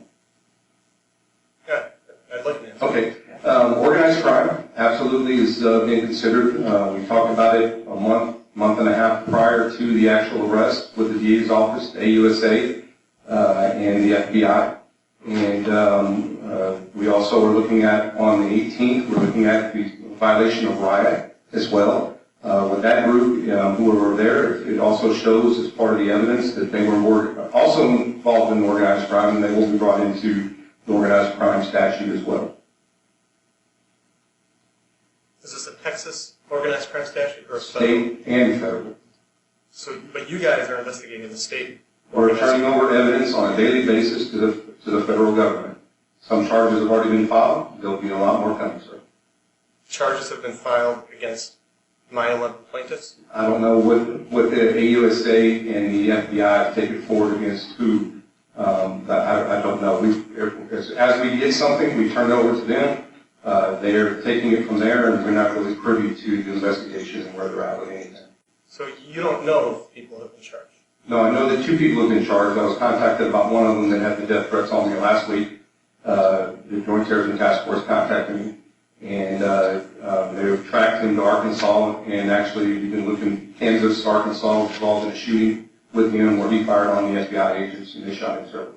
And you were able to track this person to Arkansas? I was, FBI. FBI did based on a comment that this person made, or what? What specifically did this person give you that you were able to give to the FBI? I haven't seen it. The death threats that came on me, they notified, another Joint Terrorism Task Force notified us and the FBI local Joint Terrorism Task Force, and would let me know that they were getting warrants on a individual. I can't even tell you his name, to be honest with you. Okay, not one of the plaintiffs in this case? No. Okay. To the extent this line of questioning continues, it among other things, is heightening concerns regarding younger abstention. You may want to shift your focus. I don't think you need to get into the details of ongoing federal and state criminal investigations to get at what you're looking for, I would suggest. But if we keep going down that line, I'm going to shut it down. And it's going to start to look like this whole thing is intertwined with ongoing criminal prosecutions, and that's right in the squarely in the younger abstention zone. So I'll tell the court what I'm doing right now. There were specific items that were seized from specific people on June 14th, June 18th, and June 23rd. Those items are being kept based on the papers that have been filed by the defense counsel in this case because of ongoing criminal investigations. I want to know why the property in this case, I don't care about what happened in Arkansas. I want to know about the property in this case that was seized and what alleged criminal conspiracy is taking place that involves my 11 plaintiffs. That's what I'm getting into. But you've asked a number of times and received answers, I think, that reflect, at least in this witness's view, that those items were seized for several reasons, one of which was that they contained evidence of the charged crime. The other was that perhaps also they contained other matters. But what you haven't elicited from this witness is that they were only seized because they contained evidence of some other charged activity. You tried to get him to say that a number of times. He hasn't. So, is there anything else to be gained by just repeating the question? I think there might be. I think there might be. Okay, I'll continue for a couple minutes. Sure, I'm just listening very carefully. If you have to shut it down, we'll shut it down. Okay, I wouldn't have interjected like that unless my temperature were starting to rise. Understandable. Okay, so the criminal conspiracy from June 18th was right. The criminal conspiracy from June 18th includes the additional people that were in that area and their ability to also be charged with the obstruction. There was more than one person in that hallway. If there's one person, it'd be different. But when you have 4 or 5, how many were in there, they also can be a party to that obstruction. And if we find evidence of that, they will be charged with that crime. But they will also be charged with the crime of riot if we show that they alone, and this group alone, were causing a substantial disruption of our activity with 7 or more people, which anybody you bring on the stand is going to tell you what it's done to our entire, not only police operation, but city operation, that we've had a substantial disruption because of the thousands of calls, the hundreds of death threats, the continued abuse, all the way through to last night of my family. So yes, there are additional charges that we are planning on every one of those people that are sitting behind you, including the ones that are not your defendants yet. Okay. Now, those thousands of calls and hundreds of death threats that you just referred to, how many of them came from my 11 clients? I would need to have the evidence that we've asked for, Your Honor, to be able to definitively tell you which ones came from them. Okay, so the answer is you don't know. No, I just answered you. I didn't say I don't know. I said I can't answer a question that I can't see yet. Okay, so let me ask the question again. Which of the 11 plaintiffs in this case threatened your family? Val, sitting there. I was not a plaintiff. Jack Miller, sitting there. Jack Miller has on his site, which we will be filing felony charges on him as well. Springer also has a felony charge. We have multiple felony charges, additional felony charges coming on Springer. So the rest of them, it depends on the evidence that comes in and what we're able to show. Jack Miller threatened your family? Jack Miller posted stuff, and he even made a video about why he can post stuff and what he thinks that they need to do to continue with that activity. He intentionally and willfully posted that online, and he intentionally and willfully put my family's danger out there, and he's the one that posted it, him and him alone. When did you post this? I'd have to go get the video for you, sir. I wasn't prepared to actually bring this into evidence today, because it really is tipping our hand as to what we're doing in our investigations. What's preventing you from getting this? What's preventing me now, sir? Is getting the original evidence. All of this disruption of our ability to get the evidence, the live evidence, some of the stuff that Jack had put online has been deleted. He also normally doesn't go live, so anything he puts online is normally cut, so you don't get any original evidence. And I would not feel comfortable going to a judge and asking for a warrant without the original evidence that can be found through the YouTube warrants and the evidence that would be on his phone that might show that the conspiracy for the other felonies that we're alleging exists. So this is 100% impeding our ability. We've not been able to touch phones that we seized from him on the original warrant which was back in May or June because of the overly broad request for all cameras and all videos for all his defendants. He didn't name the incident that happened back in May or June, whatever it was. But based on the overly broad, our attorneys have asked us not to touch his evidence of his crime that he's already had a criminal charge on. So when you say this, you mean the activities of these individuals or this lawsuit? Or The lawsuit has stopped us. We would have had the phones back to the witnesses by now if the lawsuit would have stopped us. So we are 100% stopped in our criminal investigation on all of these individuals until at such time that we get the rest of the evidence that we need to go forward with. Okay. Well, except that not a single warrant request was submitted as of the date that Brandon Ramsey signed that affidavit, assuming he was being truthful, on anything from June 14th or June 18th, right? I think I've already testified that no warrant has been for either one of those things. So we have a warrant for on Jack Miller's stuff, and we've already served that. Right, but then a minute later, you just a minute ago said that by now their phones would have been returned to them.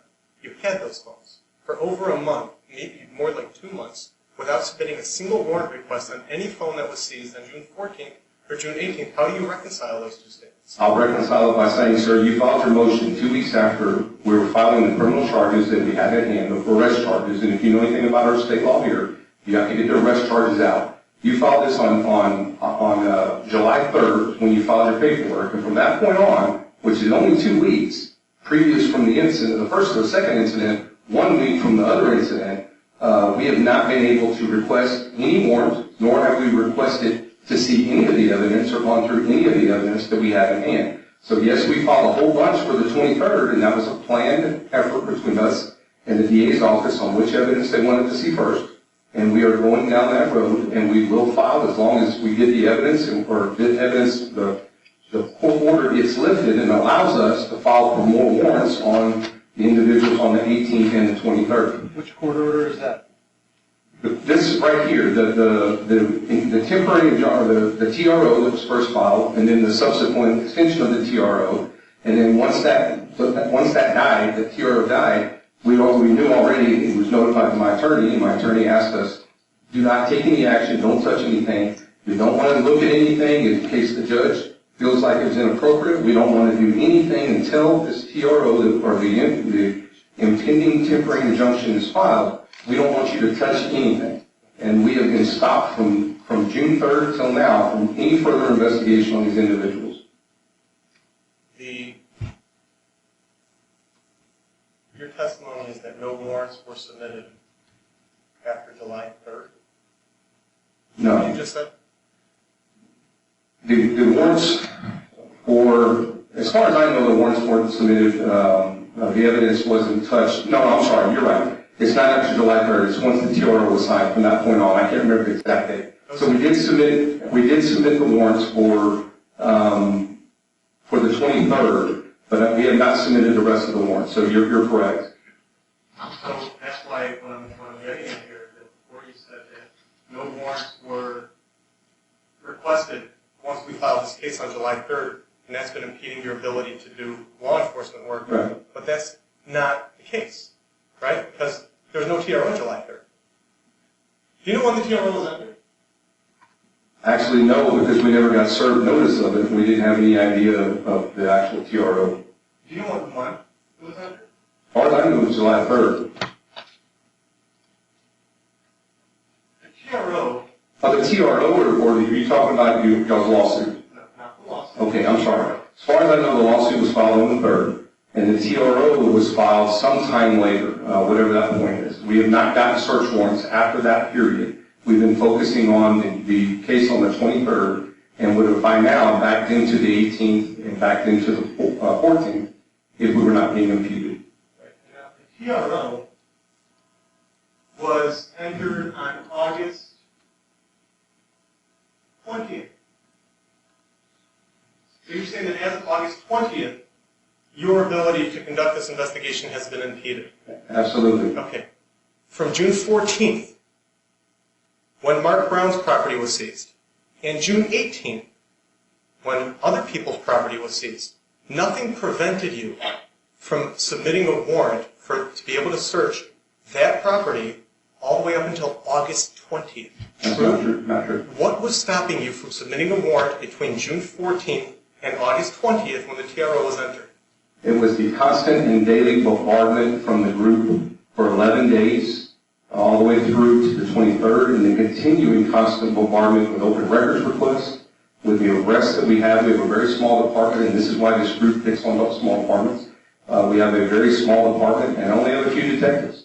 And we can only, when we're talking about arrests on the 23rd of this many people and pending investigation and everything we have to do, that arrest case has to go before the other cases because it's a felony. And we only have 21 days to submit that to the DA's office. So that was our focus and continue to be our focus. Now, the crimes that you're alleging took place on June 14th, 18th, and June 23rd are very, very serious, aren't they? Absolutely. Okay. Now, in fact, your department has submitted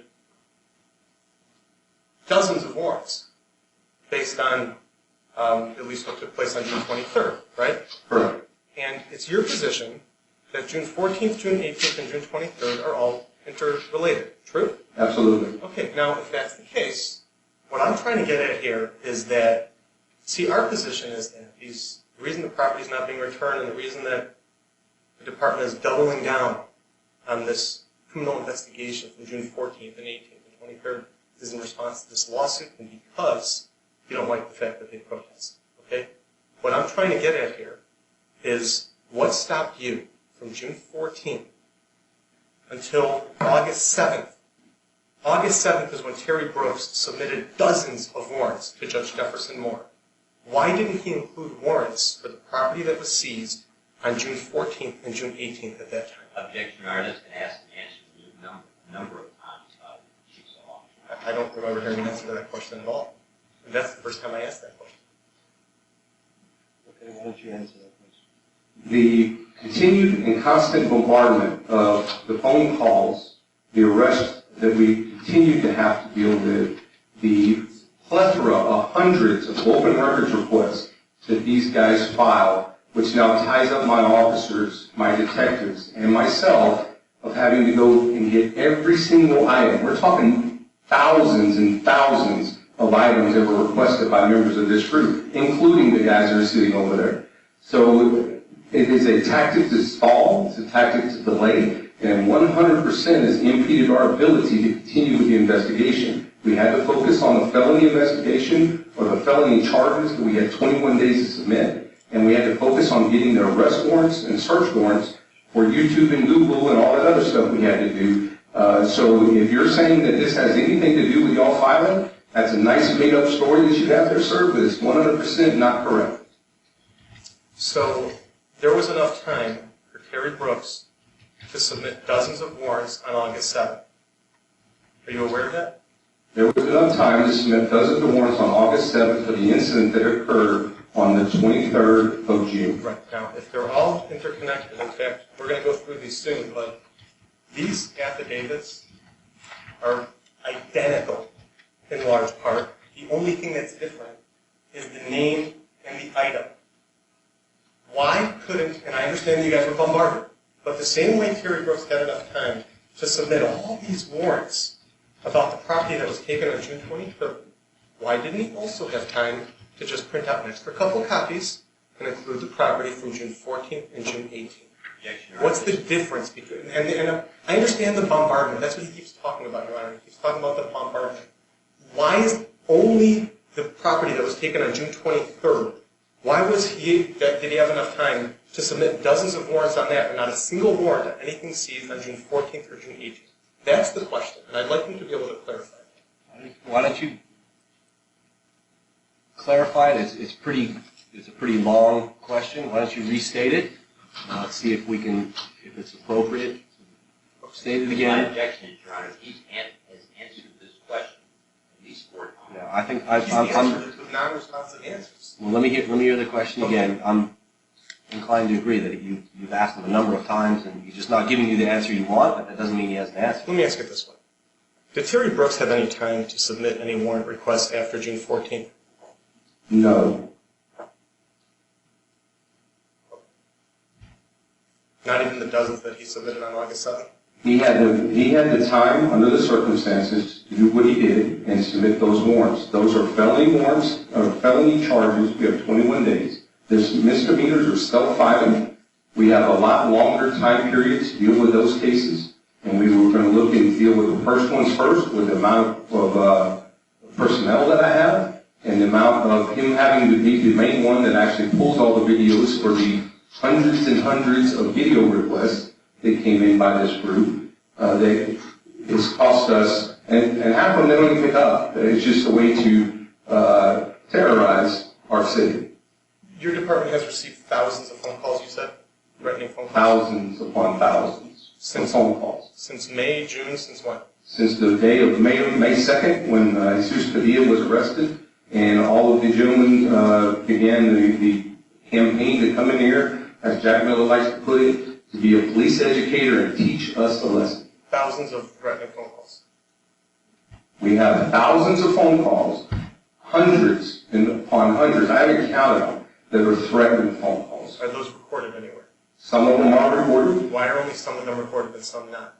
because some of them came through channels that are phones that are not recorded. Whose phones? City phones. City phone? We've identified the main ones where the threats were committed. And you've pulled those recordings? We have in possession of those recordings, and yes, we have recordings. Great, okay. Now, so with these recorded phone calls and these threatening, you said these hundreds of threats that you've received, it's your position that those hundreds of threats that you've received, those people who threatened hundreds of times are a part of the same group as my 11 clients, right? Absolutely they are, sir. Because every one of them are bringing up specific facts that were on your client's YouTube accounts, specific times, including one Monday after Jack Miller released the video that he released. Shortly afterwards, I got a threatening phone call that killed all of us and my family. When something's posted on YouTube, you are aware that everybody can see it. Absolutely. Okay. Now, obviously, it's your position that anybody who made a call, threatening call, was a part of the same group. You've said that many times, right? Yes, absolutely. Okay. Now, isn't it entirely possible that some crazy guy sitting in his basement somewhere in Alaska saw these videos and decided to call you guys up in person? So that's why we need the evidence, sir, because there are a lot of crazy guys out there that actually want to do harm to police, and inciting them to do so with lies and with the way that they're posting this stuff, it is all connected. It is not an individual at this point that we're looking at. But what my 11 clients are doing, according to you, is posting videos of interactions with the police. No, they're posting videos, period. And some of them we don't even have interactions with bold-faced lies on them. Okay. Posting videos of bold-faced lies. Absolutely. If you're allowed to lie, aren't you?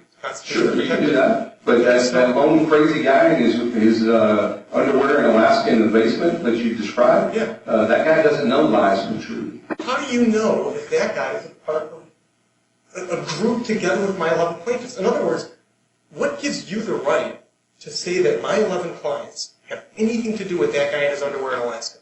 I would say that 100% that anybody that calls us and references one of these individuals and references all the bad stuff that government is doing and why judges are so are corrupt and police or this and that is part of this group. So. Okay, but short of that, the only connection that I'm hearing is my clients posted something on YouTube, somebody makes a phone call, you draw the connection, there must be some sort of relationship here. And we really like to get all those evidence that we have so we can show that connection, sir. I just want to make sure that I understand this very clearly. You asked me, I think it's painfully clear to everybody. I think we got it. You don't think that my 11 plaintiffs are telling that guy in Alaska to make threatening calls? Oh, I think they are. I think everything they're doing is inciting them and encouraging them to make phone calls. In fact, multiple of them, including the ones that are sitting in this room, have called for those phone calls. They call it call flooding. And they intentionally tell them to call now and put the phone number out.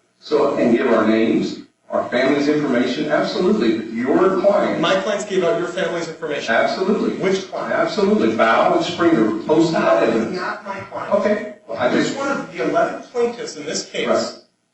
put any information about your personal family? I'm going to get fed up soon if we continue arguing with the witness. Ask him to elicit evidence that supports your request for preliminary injunction. Fine. Okay? and that's it. You don't need to sit here and argue with him for 3 hours. Okay, I've been extremely lenient You have, because and I I want to appreciate give you your chance. And I want to make sure that everybody feels like this is a neutral, fair opportunity to present their case. I'm going to do that for the other side as well. But what I'm not going to permit is incivility or arguing with the witness. Okay? Dial it back. Fine. Are you aware that Bao is not one of the plaintiffs in this case? I'm aware that he's currently not one of the plaintiffs in this case. Excellent. Which plaintiff has posted anything online about your family? Val, I'm sorry, my bad. He is in the room. I keep seeing him back there smiling. Springer, James Springer did. Jack Miller has multiple occasions, and then called for a call flood so that everybody can check his videos and call about my address and phone number.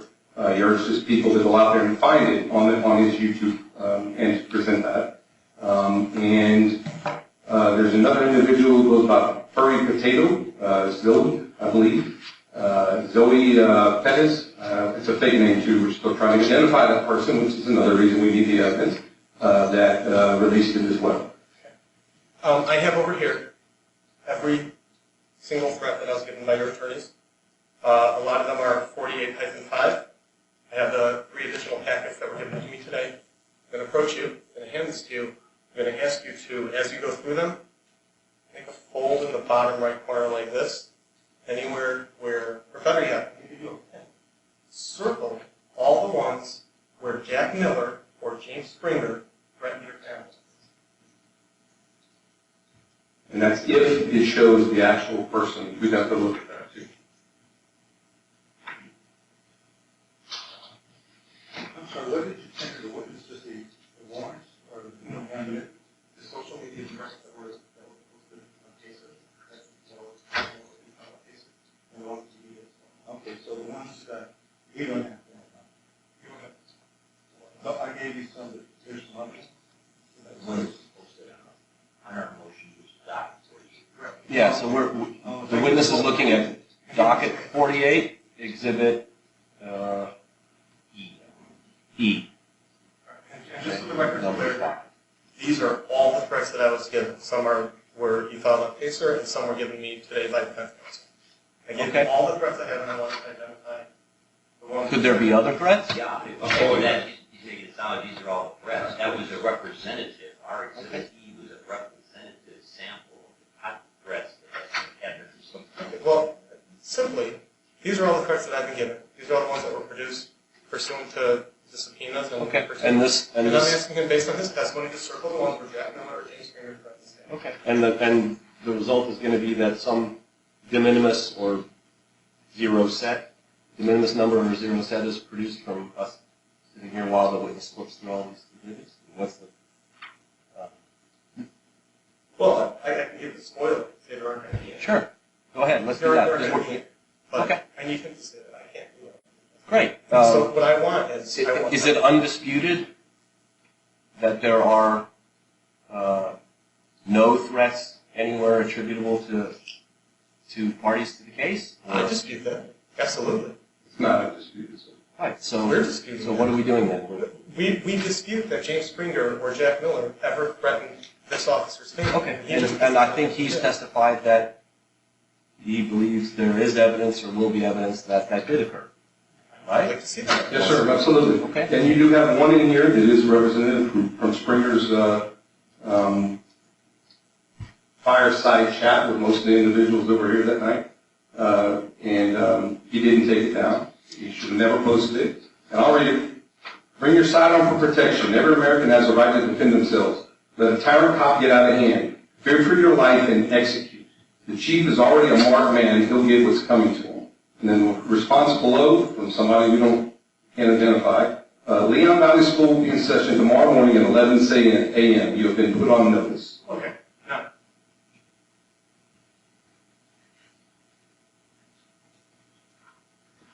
what is the name of the person, according to YouTube, who posted that? I don't know The the comment name. that you just read out loud. Let me finish. Let me ask a question. You did ask a question. I Your answered. Honor, I can't even understand the question. I'm going to rephrase it in a way that makes perfect sense. And, All right. and volume is a little bit loud, we can hear him perfectly fine without. Okay. I'm going to ask a I'm just question going that to makes take a deep perfect breath and sense. rephrase. Here we go. Did James Springer post that? Yes or no? Absolutely did. He did. Yes, we did. Did Jack Miller post that? Not this one. In fact, I don't know if Jack Miller did or not because I don't have Jack Miller stuff. So that post that you just read, where Sean R. is written as the author, was written by James Springer. That's your testimony, yes or no? No. Let me ask you again. You see Sean R. at the bottom as the person who wrote that comment that you just read, right? Correct. Okay. Your testimony, obviously, is that Sean R.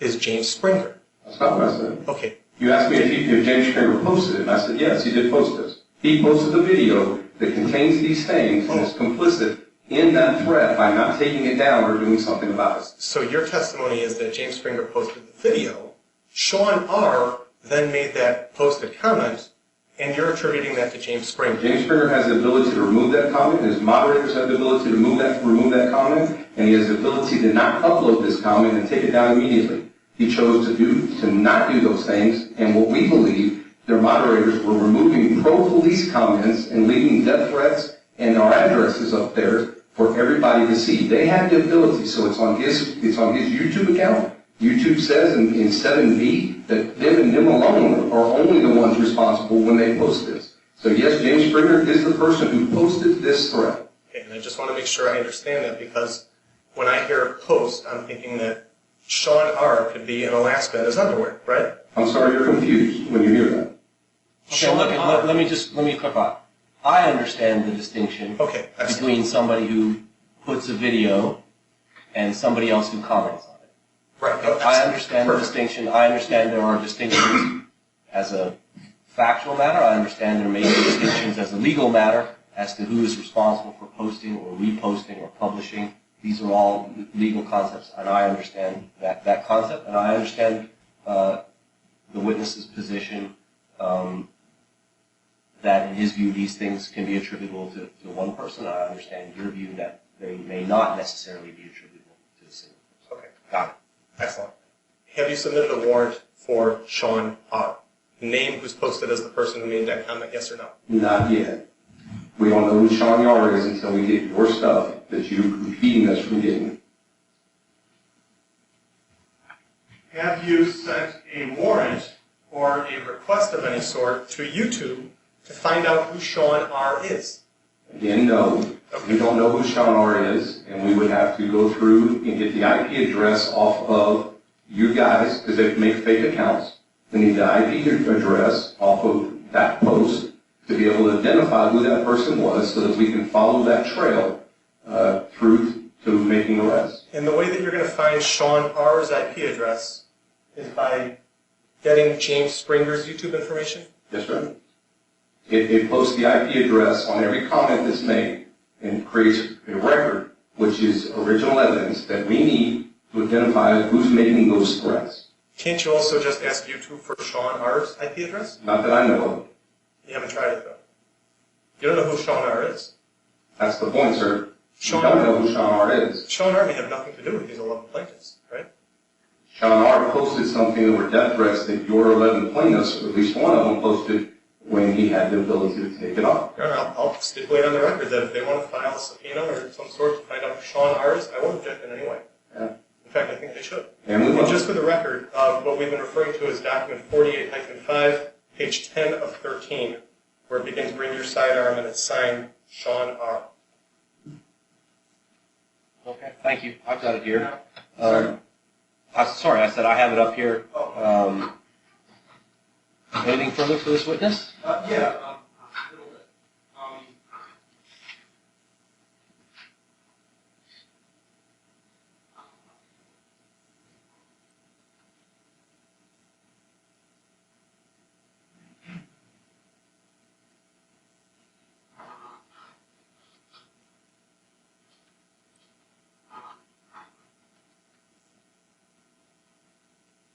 The thousands of calls.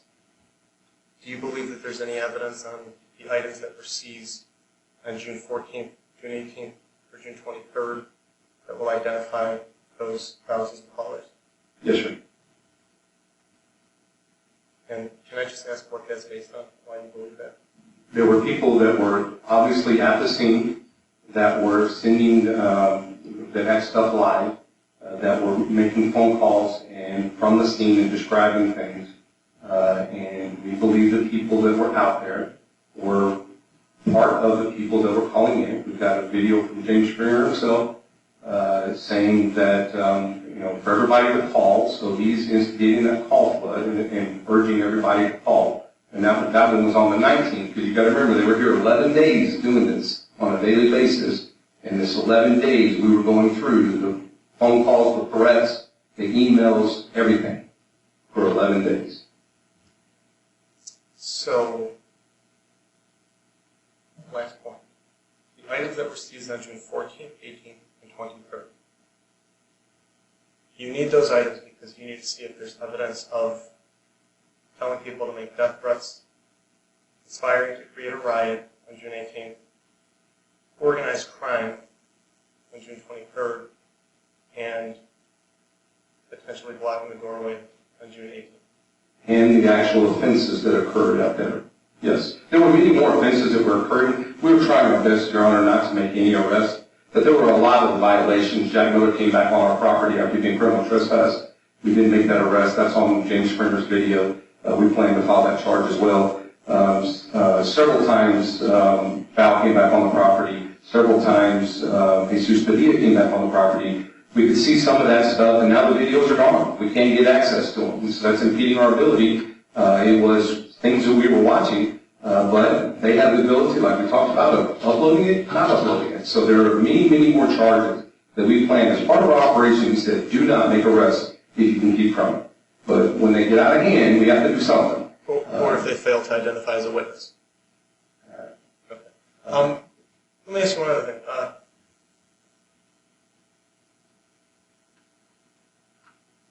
What if I agree, stipulate to an order, subpoena to YouTube, that any of my clients' videos that they ever posted, you can have? Would that satisfy you?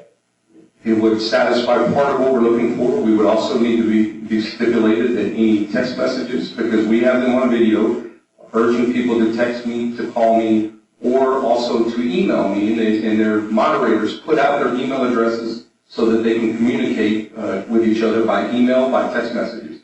So it would have to include the emails and the text messages and the IP addresses of anybody that made a threat during that time period. So yes, we would be more than willing to allow them, like we told some of them that day, and we did. We've allowed some of them to open their phones, those that would cooperate, and let us get the videos off of them. These clients here refuse to do that. And if they would want to come open the phone and let us look through it, just like the other ones that did cooperate, we'd be more than happy to work something out with you. So, but you also want to read all their messages and emails, right? I want to read any message or email that is pertinent to the time period that the criminal activity has been going on. Right, but without knowing, you don't know what's in the message until after you read it. Correct. So you want to read all their messages for that time period. For that time period. Whether it's to their wife, their girlfriend, their boyfriend, their lawyer, their doctor. If their wife, like James Freeman's wife, is involved in this, absolutely, I want to read that. Right, but you don't know that until you read it. No, we know she's involved in it. She's one of his moderators, and she's on every one of his videos. So even if they would have come into the police station on that day, you said that if they would have let you look at the videos, you would have given them back their property. You just said that, right? Not some of your people. Some of your people are arrested and we're going to jail. Besides for the ones that were in charge. The vast majority of them have charges. There's only 2 that don't have charges at this time. Really. So the vast majority of them have charges. So yes, if they were just a flat out witness, I can't remember the gentleman's name. I think he's one of your defendants, but I just don't know the gentleman that had the oxygen mask. We never even took his phone, never even looked at it because we felt he was not involved. There were plenty of people that we didn't take their phones that were out there protesting that were not involved in what we felt was a criminal activity, and we did not take their phones. Right. Well, look, how about this? What if we take a break for 5 minutes, unless this is, for rhetorical effect, I don't know. We can take a break for 5 minutes, and you can propose to council search terms, search parameters, a time frame, and see if there can be an agreement. If there can be, then maybe we don't need to keep spinning our wheels about a preliminary injunction. If we can't reach an agreement, that's fine. We can carry on. We only need to take 5 minutes. I could probably use a restroom break anyway. Why don't we do that? Is there anything else that you need to pursue with this witness before we do that? I mean, maybe it's just false hope for me. But what are your thoughts about that, Mr. Rand? We can take a break. I will tell you for the record, I have proposed to council that if these items are turned over to me, I can look them over, give them anything, just like when I want to subpoena their records or request their records, and I'm going to send lots of document requests in this case. They're going to be able to, on their own, with their lawyers, decide what to give me and what to object to. Obviously, with the privilege law, all I'm asking for is the same thing. And once I have them in my possession, I can assure you, as an officer of the court, I will not delete a single thing off of any one of those. But it just transfers the... Well, keep in mind, we're kind of crossing, overlapping things here, right? What you've got to reach an agreement with is that we can agree within this civil action that there can be some kind of an agreement, maybe there can't be, with respect to the ongoing civil action and the request for injunctive relief from the court with respect to how certain matters might go in a state criminal proceeding. So it may not be possible to reach an agreement, but we have to keep these things separate. But if we can reach some kind of an agreement, then maybe we can avoid the need to come to a decision point pretty early on in terms of injunction. If we can't, that's fine. But it sounded like there might be some possibility to tailor some of these searches if there's no agreement to that. And and it also may be that different situations or devices require slightly different treatment. If there's somebody who has an ongoing criminal proceeding, that's going to be a slightly different topic than somebody who has no ongoing criminal proceeding that maybe was just a witness. Right, yeah, that's certainly fair enough. And the concern that I have is that they want to read every single text message then. That's what he just testified. Well, there's a big distinction between narrowing the date range. That gets you a huge benefit in the eyes of the Fourth Amendment. Narrowing the scope of topics. There's just ways to tailor a search so that it's not broader than it needs to be. Sometimes they have to be fairly broad and there's no way to get around it. And sometimes they can be pretty targeted. Yeah, and just for the record, and this I'm sure you've seen, the warrants that were actually given to Google have absolutely no date range. Well, what it says is any and all messages, comments sent or received by the individual account, and email content. But again, I want to be very clear that I'm not at this point ruling on or putting any pressure on anybody with respect to how a state prosecution goes. I've made it pretty clear that I have concerns about federal court intervention into state ongoing criminal proceedings. I'm extremely concerned about that. I'm concerned about other stuff in this case too. But I'm concerned about that. I don't want to be seen as influencing that in any way at this juncture. I'm really just open to the possibility that you all can meet in the context of this civil proceeding and figure out something going forward. Maybe you can, maybe you can't. But why don't we just take 5 minutes and see if we can do that, okay? All right.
You may be seated. Thank you. Okay, once again, back on the record in SA 18CB00680, Zinter versus Salvaggio. Okay, what do we get anywhere? I can see from that rueful smile, maybe not. I always smile. Your Honor, as you predicted, it was wishful thinking. Okay. What I suggested was we do an attorney's eyes only review of the property that was taken, and then agree what should be shared with the defendants in this case and what should not be. And Mr. Frigerio suggested that that might be interfering with the prosecutor's office, and that therefore he can't agree to any such agreement. I understand. So- Thank you for trying. It is a, I don't know if it's unique, but it's an unusual situation. Certainly is. There's only a couple more things that I'm going to delve into with this witness, and then I'll be done probably in the next 10 minutes. Okay, all right, yeah. All right. It's your time.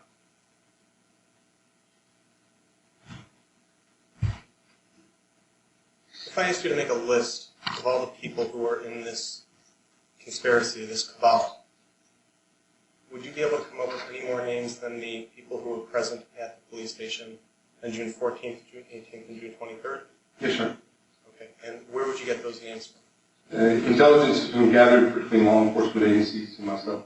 Okay, and that intelligence that has been gathered, does it create any sort of tie, any sort of connection between the other people who are not parties, who are not there on June 14th, 18th, or 23rd, and the people who are there?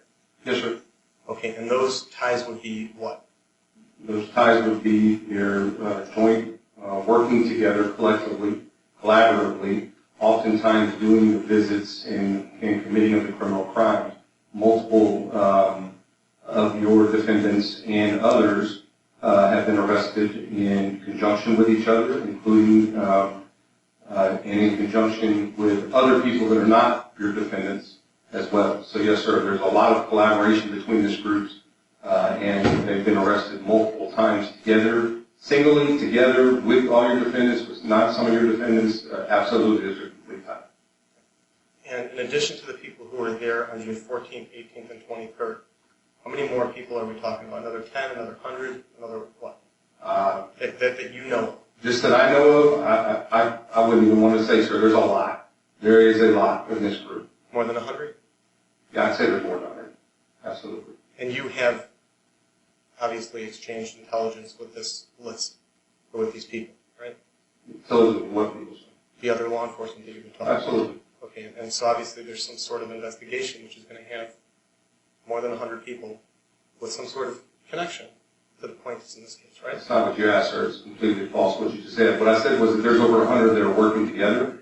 I can't tell you what the investigation, once we get all the evidence that we've asked for, what it's going to bring, whether all 100 are going to be tied together or not. There were, on June 23rd, there were a lot of items that were seized, right? Yes, sir. From a lot of people, some of whom were charged, some of whom were not charged. Correct. And just so that we're very clear about this, there were 16 warrants that I have, which we'll go through in just a minute, and very quickly, Your Honor, that is requesting information from people's cell phones, as well as from people's YouTube or Google accounts. You're aware of that? Okay.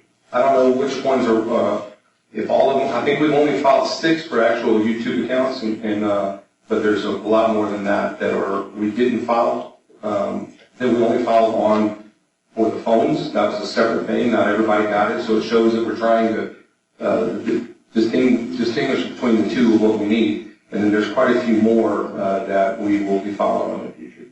Your Honor, I'm going to be asking questions about some documents that I was emailed yesterday at some point in the afternoon. They are not a part of the PACER file yet, but what I'd like to do is file them at some point later tonight, maybe tomorrow, as supplemental exhibits. These are the actual warrants. And then, in index of exhibits, I'll try to be as specific as possible as to what they are. I just don't know any other way to do it other than filing them and continuing this hearing to another date, which I know nobody wants to do. You don't want to introduce them here now? I'm not sure I'm following what you're... I can. Yeah, I can do that. Okay. I already marked up my copy, but I can do that. Okay, I'm going to hand you...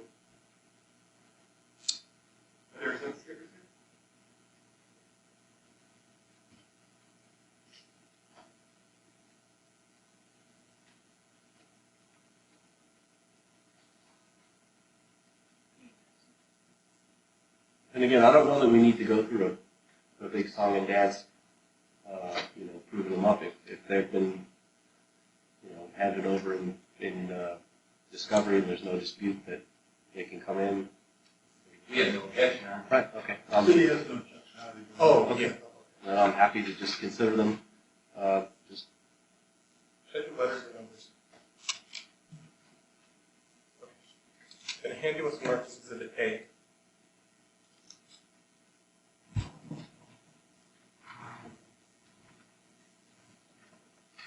This is a 10-page document.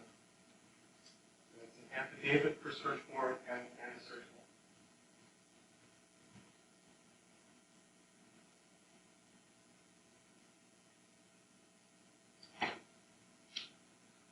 The purpose, I thought, was we weren't objecting, so we have no objection to do that.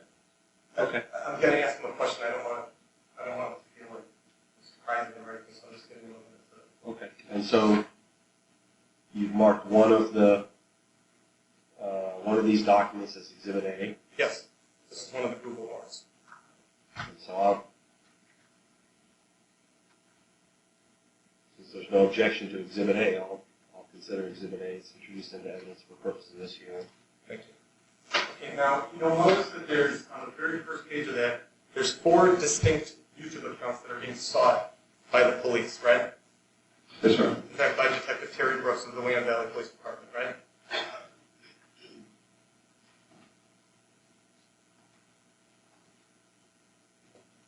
I assume that's his signature, I can't tell, but I would assume so, yes, sir.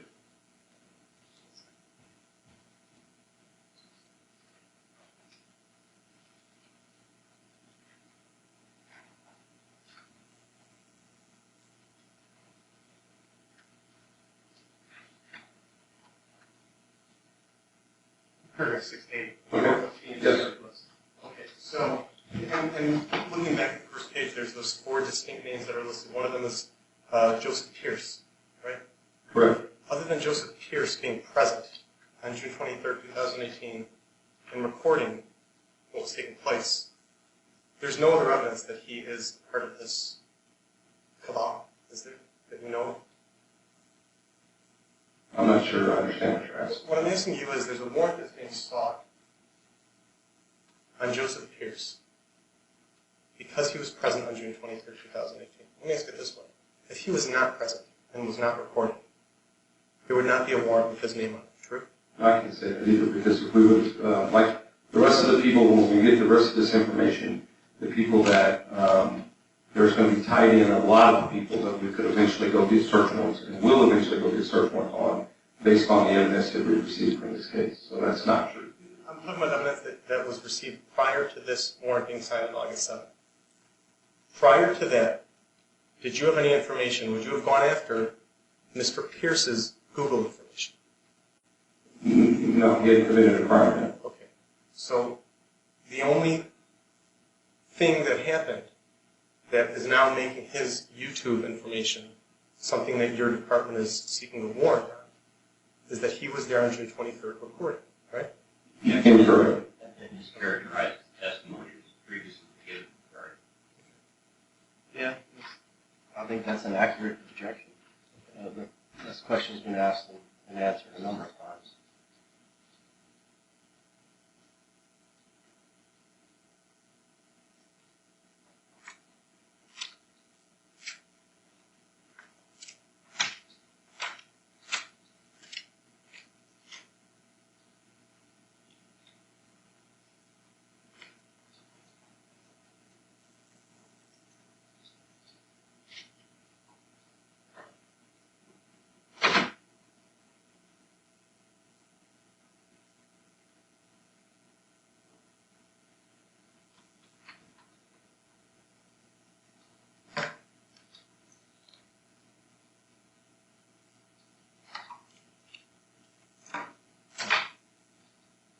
Using the same example of Mr. Pierce, we're going to look at Exhibit B. Exhibit B is a 7-page document seeking a warrant for Mr. Pierce's Samsung Galaxy. Assume, Mr. Frigerio, there's no objection. No objection to this. Okay, and you want Yes, court to consider this one as well? Okay, then I'll admit it to be for purposes of this hearing. Now, if you turn towards the second to last, third to last page. No. It's the second page. The second page of this. Second to the last page? No, second page, I'm sorry. Okay. It was earlier than I thought it was. It says that he's part of a group calling themselves First Amendment auditors. See that? Yes, sir. This is a group whose purpose it is to go into a police and government facility and try to create confrontation with police while streaming live with a recording device. See that? Yes, sir. And just so that we're very clear about this, that's the basis for this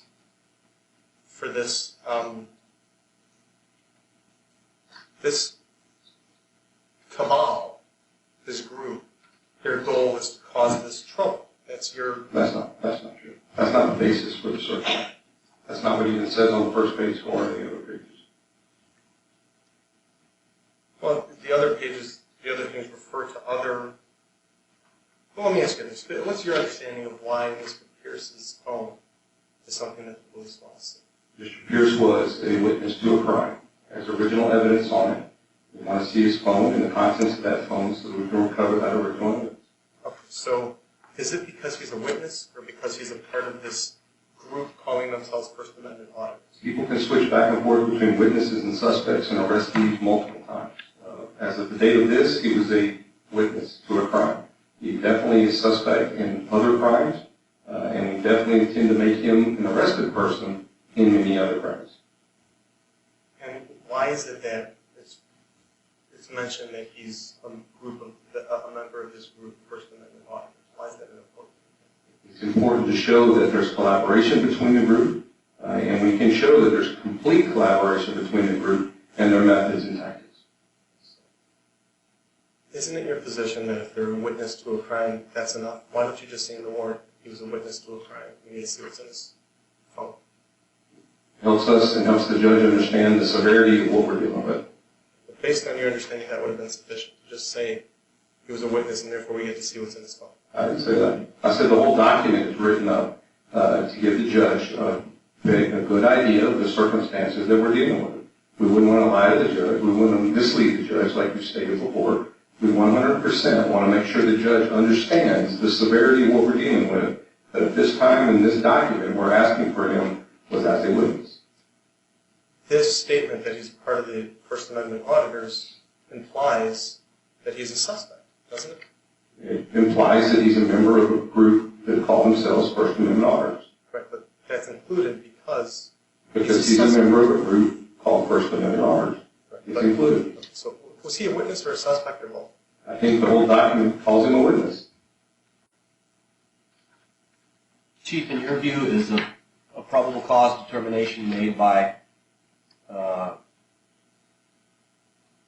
carving out a situation from all the surrounding circumstances and isolating it, or is it a call that's made based on the totality of all the circumstances? 100% the totality of all the circumstances, which is why I say that there's a lot more going on than what counsel would lead you to believe. All right. I have nothing further. Okay. Mr. Frugerio. Thank you, Your Honor. Chief, would you please give us a little bit of your background in law enforcement? Absolutely, sir. Spent right at 29 years with San Antonio Police Department. Rose to the level of captain. My final assignment was as the commander of the Airport Police Department. So I ran a separate police department. It's the only captain position that allows you to do that. Prior to that, I was a patrol officer on the west side of San Antonio. I was almost 6 years on the SWAT team. I went undercover as a narcotics detective for 3 or 4 years. Became a sergeant and ran a community services unit. And eventually became a lieutenant, where I ran the tactical response unit, where I had 100 people assigned to me at the tactical response unit, and we investigated all kinds of crimes. Violent crimes was our specialty, and we targeted the worst of the worst. I also, and then as a captain, I became a captain and went to the airport as the airport commander. I have been the chief of police for Leon Valley for the last 2 years, as of September 15th, feels like 20. On top of that, I have 29 years, 4 months, and 15 days in the military. That military service included traveling across the world. I was in charge of all the organizing, training, and equipping of all the law enforcement personnel being sent to war. I went over to the area of responsibility on multiple occasions, met with my people, and made sure that things were going correctly. I'm a planner by trade and by everything I do, and there's a lot of planning that's gone into this from the first arrest up to today. So, Chief, tell us about your force at Leon Valley. What is the size of your police department? With a 3.5 mile size city, our police department, at the time of this arrest, I think we were somewhere around 35 or 36, and we've since grown to 42, I believe. How many of those are involved in criminal investigations, such as detectives? We have 3 detectives that are involved in criminal investigations, and I have 1 detective that runs the impound line, and a supervisor over those that doesn't do the investigations. How has the City of Leon Valley Police Department and the Municipal Court building atmosphere changed since May 2nd of 2008? Completely changed. Once we began to, from the moment of the first arrest, I didn't have the arrested person. And who was the first arrested person? Jesus Padilla. I didn't have him walk over to the actual jail cell when the phones lit up. Didn't know anything about this group, didn't know anything about their activities, had never heard of them before. And I was walking to the jail, and my secretary said, "Hey, Chief, you're on YouTube Live." My answer was, "What's that?" I kept walking, didn't understand at all. So put him in the jail cell, and we started, every phone's ringing in the building. We find out after that the tactic that they use is they go in with your phone number on the screen. There's thousands of people, hundreds to thousands, depending on the subscriber. And as soon as you put hands on that person, they light up your phones, and the death threats and the vulgar comments to everybody in the building begins. Okay, now that was May 2nd of 2018 this year, correct? Yes, sir. Okay. Now, can you describe for us the building, the municipal court? There's like one main entrance to the offices at Leon Valley. Could you walk us through that? There's one main entrance into municipal court. We have several entrances. It just depends. We have it segmented into the difference of the workload kind of thing. And so this area, as soon as you walk through the door, it is municipal court. The judges deemed it areas essential to the court. Are there signs posted similar to the signs posted in this court? Yes, sir, there are. There are signs, and the judge's order is posted as well, so that there's no misunderstanding of the fact that this is a municipal court area. What is the order of the municipal court judge state? The order, without in front of me, sir, it basically sets the court decorum, what people wear, when they stand up, when they don't, those types of things. It also says that there's no cell phone use allowed, no videoing in the courtroom or areas essential to the court. And this is the area that we're talking about with these 3 instances. Absolutely, it is. Absolutely. And that's actually where the municipal court is located. So as soon as you enter the building, is it right or left where the municipal There's a lady detective at the area to your right immediately when you come in. She takes municipal court payments, processes different things. And the area straight to your front is municipal court. And that area is a very short distance, probably from me to you, between the First Lady and them. And so it's a very small area. There's a lot of privacy things that go on in this area, which is one of the reasons that the judges deemed it essential to the court and does not need the disruption that this group loves to cause. Now, at one point during this litigation, you provided to I'm your current counsel, correct? Say again, sir? I'm the attorney representing Absolutely. you individually. Yes, sir. You provided to me what has been entered in evidence in this case in docket 48, Exhibit E, which is a representative of a social media account of threats made to the city and your family and Small representative, yes, sir. And where did you obtain that from? Some of the stuff I myself got right off of YouTube. The stuff that's on James Springer and Val's account is still there. Jack Miller's account is still there.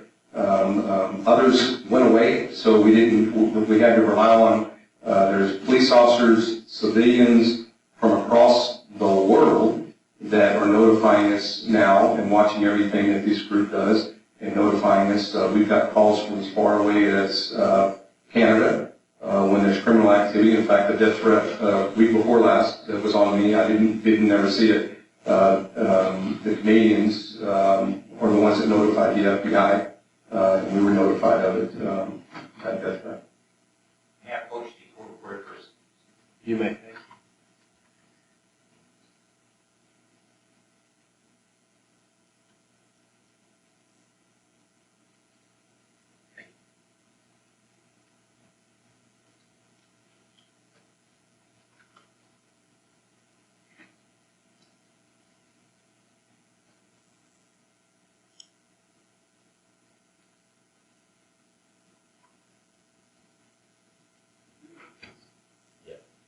D1. Yeah, approach them. You may. I show you what has been marked as Defendant's Exhibit D1 and ask if you can identify that. Yes, sir. What is that? That's a picture that was taken off of the website, the YouTube account that was live streamed by Mr. Bowman over on the left, of a meeting that was in Jack Miller's kitchen that I recognized because the search warrant that we ran on his house. And it's a large group. Basically, everybody except one in this picture are defendants. And Who is depicted in the photograph? from left to right, as I wrote on here for you, it's called YouTube Clash with Val on June 19, 2018, which is before the arrest on the 23rd. Left to right was Val Wynn, Joseph Pierce, David Bailey, James Springer, Jesus Padilla, and Mark Brown. Brad, move for the admission of Defendant's Exhibit D1. Devin? Okay. Any objection? Well, just that there's 7 people and 6 names. But no objection to the admission of that. Okay. Thank you. It'll be admitted for purposes of this hearing. Chief, could you explain to the court the importance of obtaining the information from the cell phone? Yes, sir. And I did leave off Jack Miller. I wasn't going to go like that. My apologies. Okay, Jack Miller on D1. Yes, sir. He's next to the right. So it should have had Jesus Padilla, then Jack Miller, then Mark Brown. I couldn't have him feel like that. With regard to the cell phone, what is critical as far as the information you need for your criminal cases? The original video is extremely critical. The text messages, the original text messages that are coming in to show the coordination of the group in their criminal activity. Their accounts, their email accounts. We know and have a lot of their email accounts where they show where they request people. We can't see it because they're removing the comments so that we can't see it as it's going along, but they're telling people, yes, that's a good idea. For instance, email me that. We don't know what the comments and what they were being emailed or what was said because their moderators are controlling that, and they're controlling that while it's in their hand. They see it a minute or so prior to everybody else, and they can make the determination. So all of those things are somewhere in their phone. The text messages for sure, the phone log if there's something when they're calling each other, and the original original videos from the incidents. Are IP addresses important? They're extremely important. We definitely want to, as the council stated, we definitely want to get search warrants on all the rest of the people that committed the threats. The interstate ones we're already turning over to the FBI, and they're working on those. It's the local ones or the state of Texas that they've asked us to work on because there is so many threats.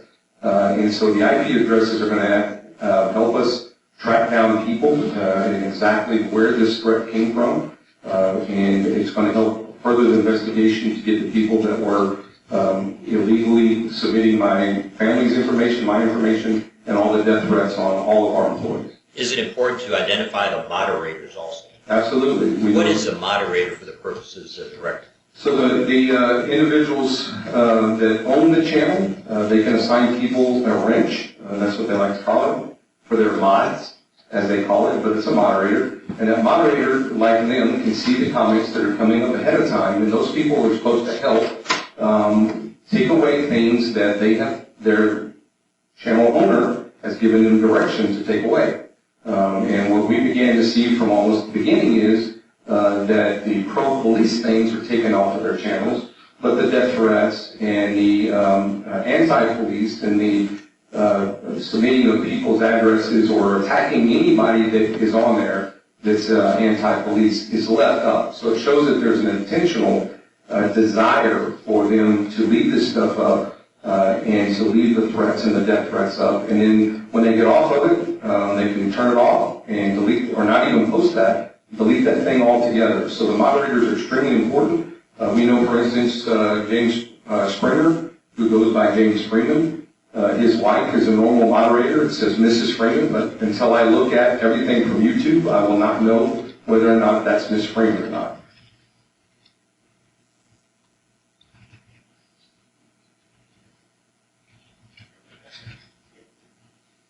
Approach witness now. You may. I'd like to show you what has been marked as defendant's exhibit number 2 and ask if you can identify that. Yes, sir, Karen. What is it? Okay. Please explain to the court what D2 is. This is a very small portion of a video that James Freeman posted on June 23rd, 2018. He was streaming live, and he named this Protesting the Sovereign Citizen. Now, Mr. Freeman is also, what is his real name? James Springer is his real name. He's a plaintiff in this lawsuit. He is a plaintiff in this lawsuit, sir. You've described to the ladies, to the court, the multiple death threats that you and your family have received. Yes, sir. And did you not, in fact, download one of the ones you received this week? One of the ones that came on my phone Monday, I did download. Just to clarify, I'll accept into evidence D2 for the purpose of this hearing. Thank you, Your Honor. Your Honor, I've marked what is defendant's D3. I only have one copy of it. It is full of vile language that I wouldn't want necessarily play to the court, but I would like it submitted to the court as something that was received by Chief Salvaggio. Okay, and has Mr. Radner? Okay, well, just to confirm.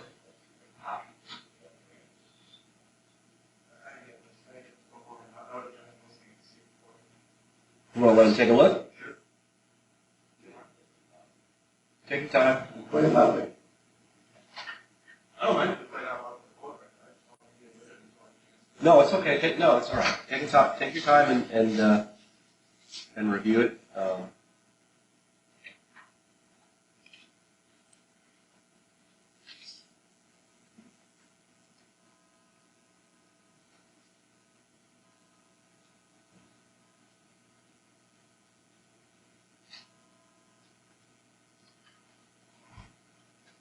Okay, and just for the record, so we're looking at what's been marked as a Defendant's Exhibit D3. Mr. Radner is just going to review it, see if he has any objection before we get into it.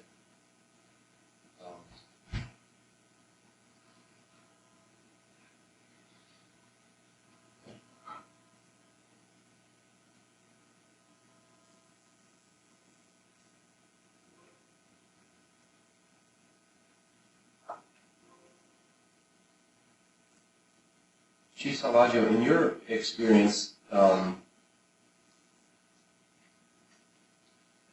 pretty significant experience, law enforcement experience, is this an unusual set of circumstances where you have a department that's experiencing these kinds of difficulties with respect to the magnitude and nature of these protests, or interference, or however we want to call it, these activities? Is this out of the ordinary?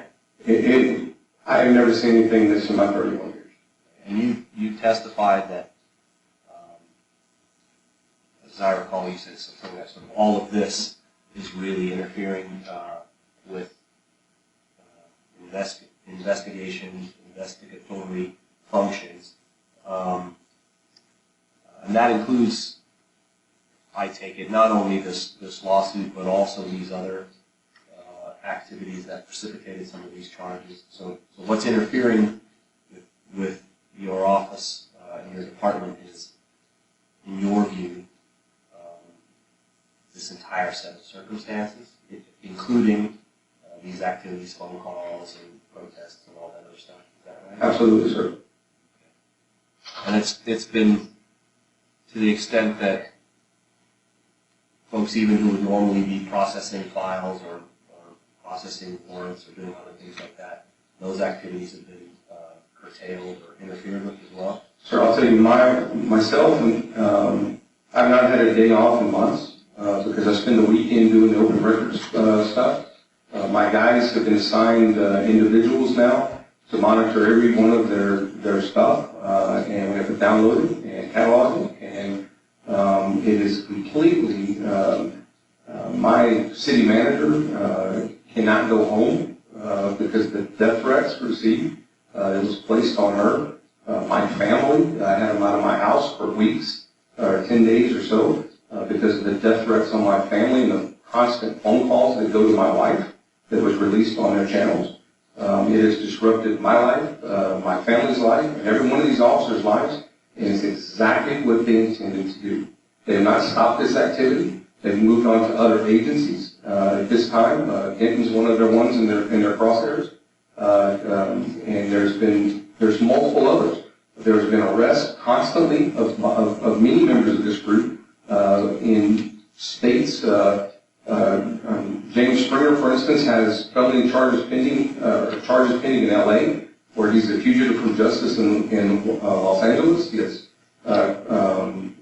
He has stuff from Arizona. He has stuff up in Dallas, in Crowley, and now here in San Antonio. And he has no reason to go to any of those other places except that he answered the call from other auditors of the tyranny of the police department, and they go down and we're going to teach them a lesson. And that lesson is to destroy the inner workings of an organization, and they have done just that.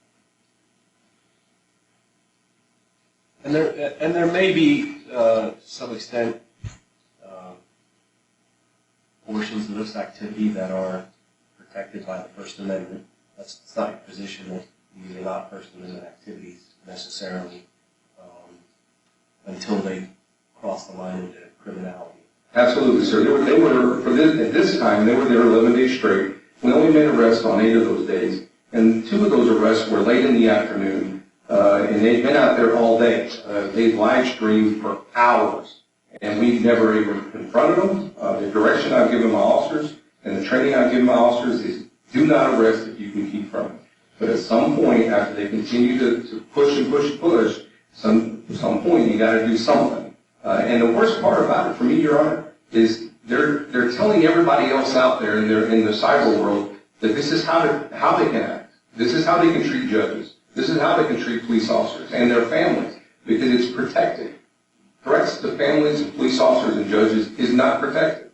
But unfortunately, by their own words, they say and they tell them it is okay to do these things. And we'll easily be able to show that in court. Chief, to correct the record, you're speaking of 11 days. There were only 3 of the 11 days where arrests took place. Correct. The other 8 days there were protests. They were left alone. We never had any contact. Well, I take that back. On multiple occasions, I went out and offered him food and water because that was hot. He kept saying he was so hot. So I took him water, and another day we fed him. We fed him the night they were arrested. It's not personal. It's not personal now. If my family gets harmed, now it's going to be personal. But until now, sir, it's not personal. It's professional. We've maintained that professionalism.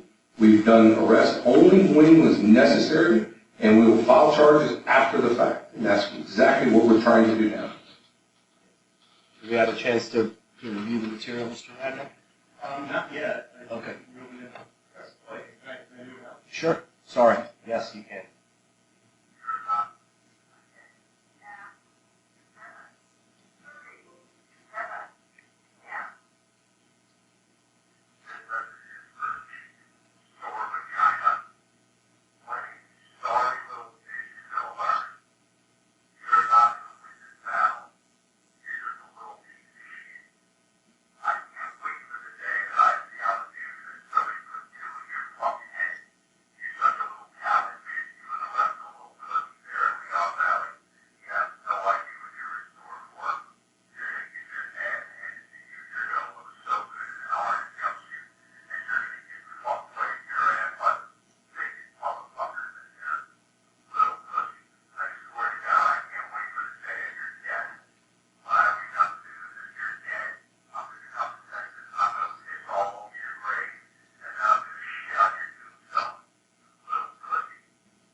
I reject the admission of this simply because there's been not a shred of evidence or testimony in any way at all connecting this voicemail to any one of my clients. Okay, well, let's just see if we can have a foundation connecting it to. Well, the foundation is part of these First Amendment auditor protests spurring these things on, and this is representative of one of the hundreds, if not thousands, of phone calls that have been received by City of Leon Valley officials, including Chief Salvaggio. Okay, so this is, just explain to me the context of, I mean, I heard a voice come on and it sounded like a phone message, but it's a message where and when and, all of that stuff. Just so I know. Chief, where was that phone message received at? It was received on my desk home. What had happened the night before and that afternoon, Black Label, Coke Watch, whatever his name is, and Jack Miller released a video that showed the arrest of Jack Miller on an arrest and search warrant of his home. And they played it real big. As soon as they posted it, phone calls started coming. The death threats started coming because they re-energized those people. They don't in any way make it look like this is 2 months old. They post these videos as if it just happened.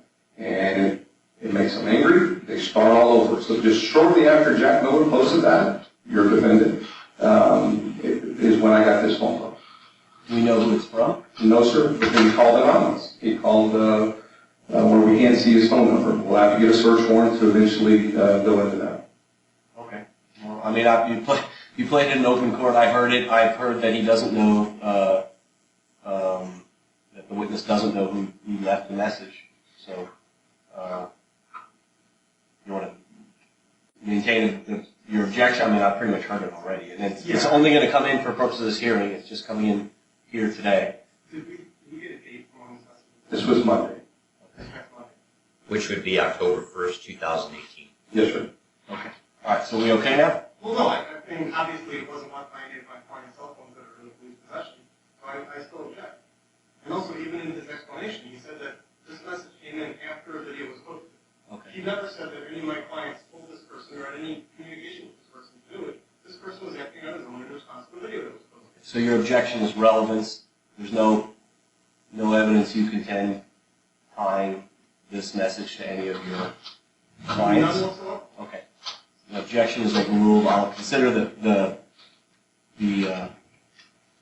evidence for purposes of this hearing. I understand the objection and understand that there isn't anything in the record at this time tying that message to any one of the plaintiffs in this case. Thank you, Your Honor. Could you please explain to the court your understanding of the YouTube process and how it can be a money-making enterprise? Sir, these, again, as we talked earlier, hiding behind the First Amendment, this is all about money. Everything they do is about money. They get paid for the subscribers. they get. So the more craziness they do, the more subscribers they get. The more crazy things they do, people donate money. Each time somebody goes on there, there's advertisements depending on how many subscribers you have. So the more subscribers you have, you make money off of the advertisements. And then, Bow and Springer and several of them have even gone further, and they've actually been able to monetize people being able to make comments.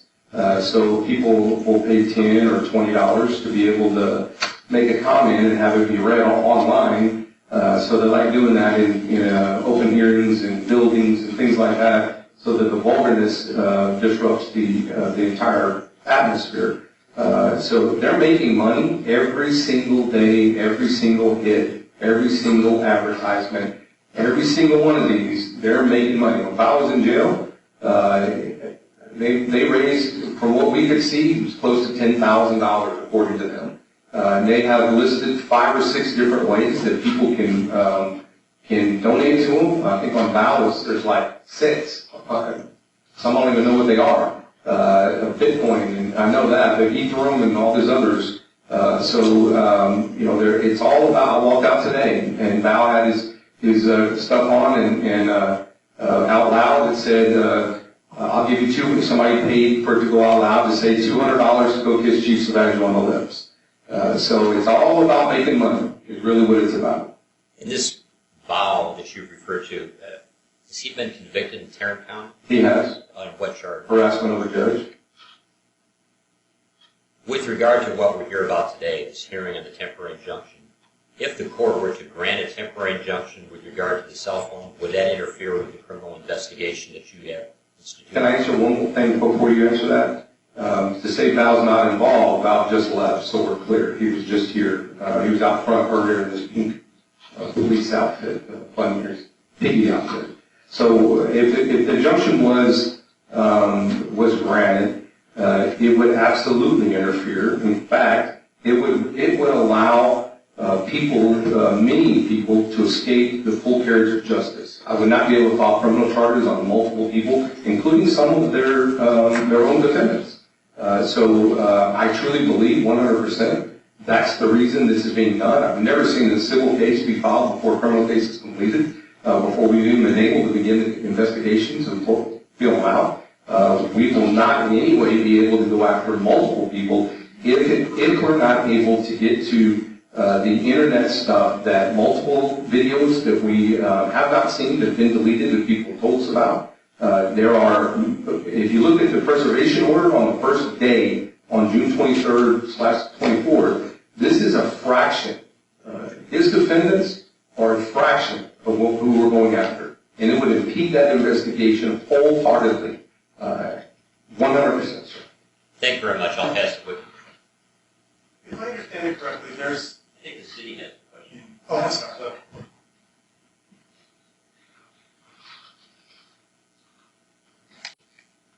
All right, may I approach the witness, please? You may.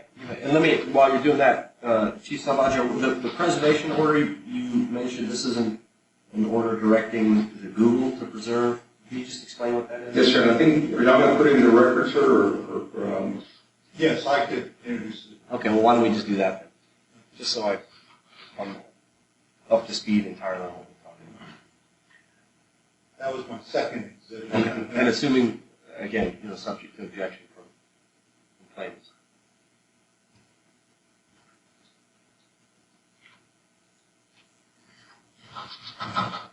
Your Honor, this is June 14th, appointed police officers. This gives another view with regard to the arrest of Mark Brown. For the record, it's 2018-06-141-35-1070. Okay. And I'll accept that, and any other videos that have been played in open court, I'll accept them as is for the purposes of this hearing.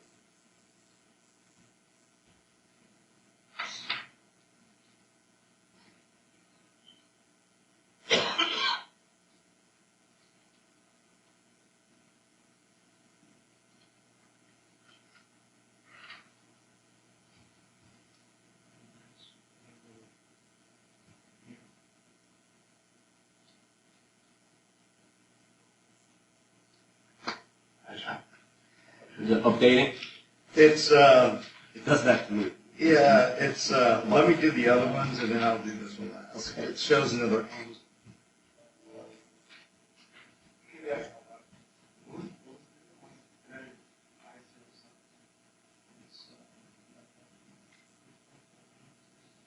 Oh, okay. So,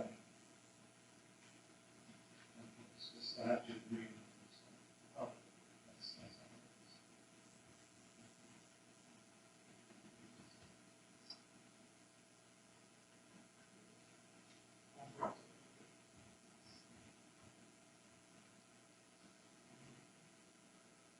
Yeah.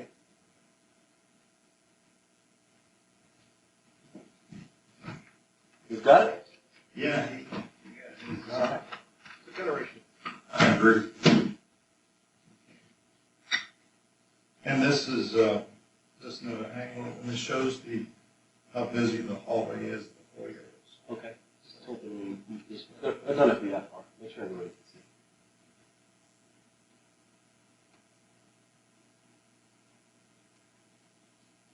And for the record, sir, all those people were previously just standing in that hallway out there before the judge opened and let them come in.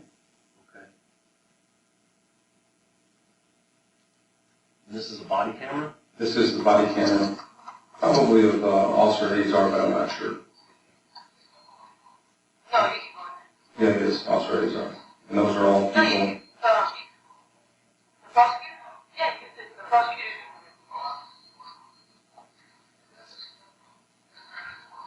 And she's going to go outside and you can see the officer confronting.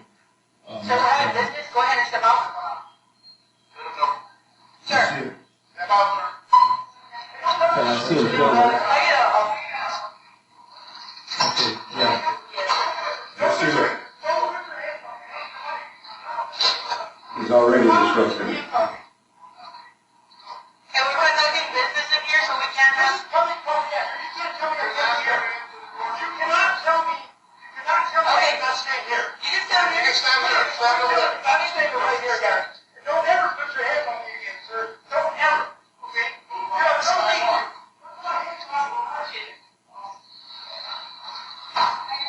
Yeah, so, let's do it. LT.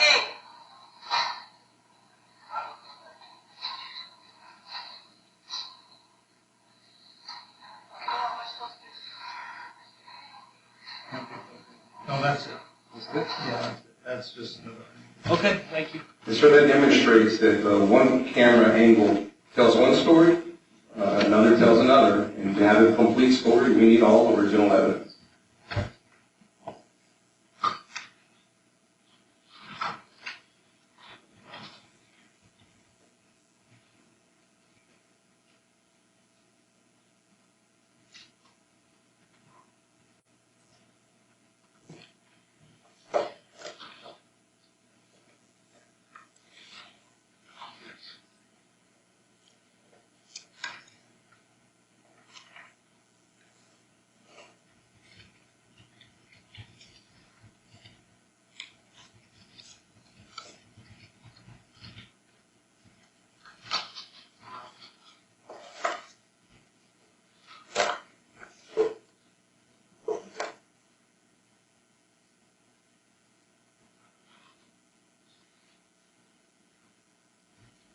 Chief, I'm going to hand you what is going to be marked, I guess, Defendant Cities Exhibit A.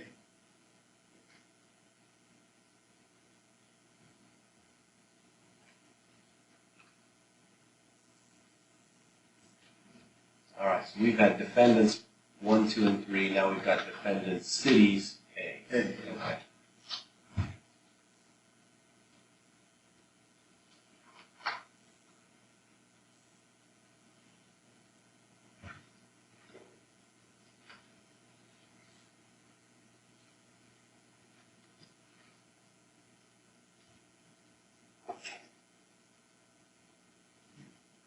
Chief, you described the document I handed you.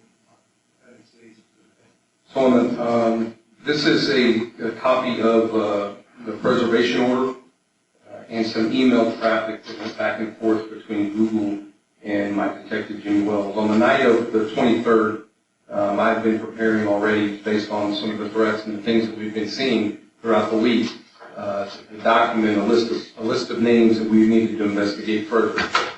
That night I gave those over to Detective Wells.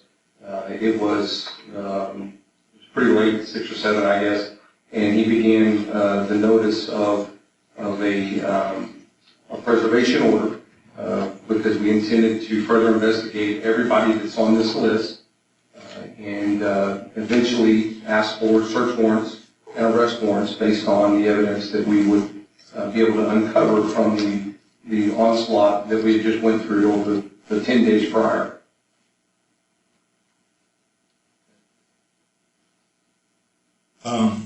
This way, if there's any objections from the plaintiff. Okay, so this is this is the preservation order, so this is defendant city A. You had a chance to look at it, Mr. Radner? I have no. Okay, thank you. All right, I'll, How it's going to be later, so. okay. Yep, defendant city A. I'm sorry, Your Honor. And I would like to say this is one of the items that really bothers me about this civil hearing here, because now every one of these people is going to be on record, and they're going to be able to run back to these people and say, you're under investigation for state and federal charges. Because most of these people here are listed on here, on this list. They didn't know they were under investigation for other charges. And all the other people that are on this list that have not been arrested yet did not know they were part of this. And now they will, based on the evidence that is given to Mr. Radner. Well, Your Honor, then what I'll do is I'll withdraw my exhibit, and we could just use it for demonstrative purposes to inform the court of the letter, and I'll just retract my exhibit. I don't think you can unsee it now. It doesn't say any of this stuff you just said it says. This is simply not asking people to maintain certain videos and comments. The police department wouldn't do that unless they're investigating. And it was on the 25th on this one. The original was filed on the 24th, so that shows you how long in advance, way before this lawsuit was filed, way before their orders were filed. This was already our intent and was filed with Google, was the investigation of all these people that are his defendants. I leave it to the court, Well, I'd like to withdraw. Mr. Reeves, Yeah. yeah, it's your, Yeah, I'd like to withdraw it. It was just for demonstrative purposes. it's withdrawn. Do I not get a copy? No. You don't know?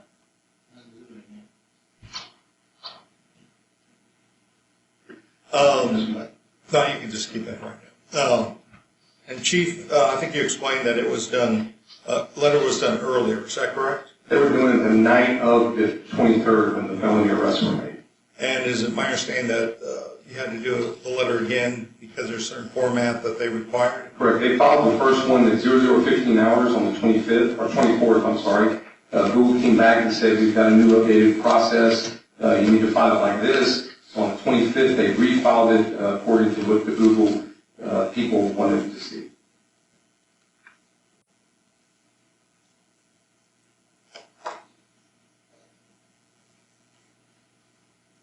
How am I approach the witness? You may.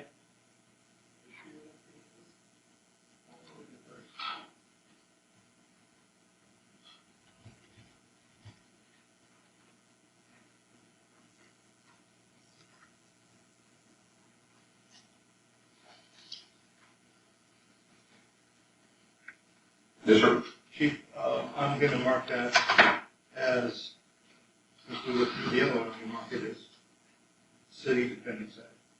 Yeah, I prefer this is marked as BCD, and BCA remain one that was withdrawn.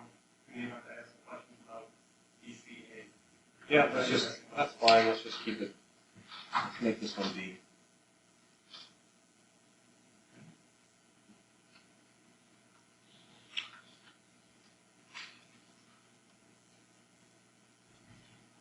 Chief, can you describe that document? These are copies of the charge and disposition reports. Police officers call them CMDs. These are the documents that once we file the charges, we take the case file to the district attorney's office.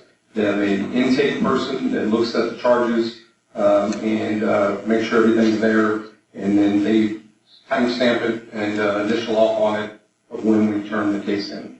And you testified earlier that some of these cases have been refiled, is that correct? Correct, sir.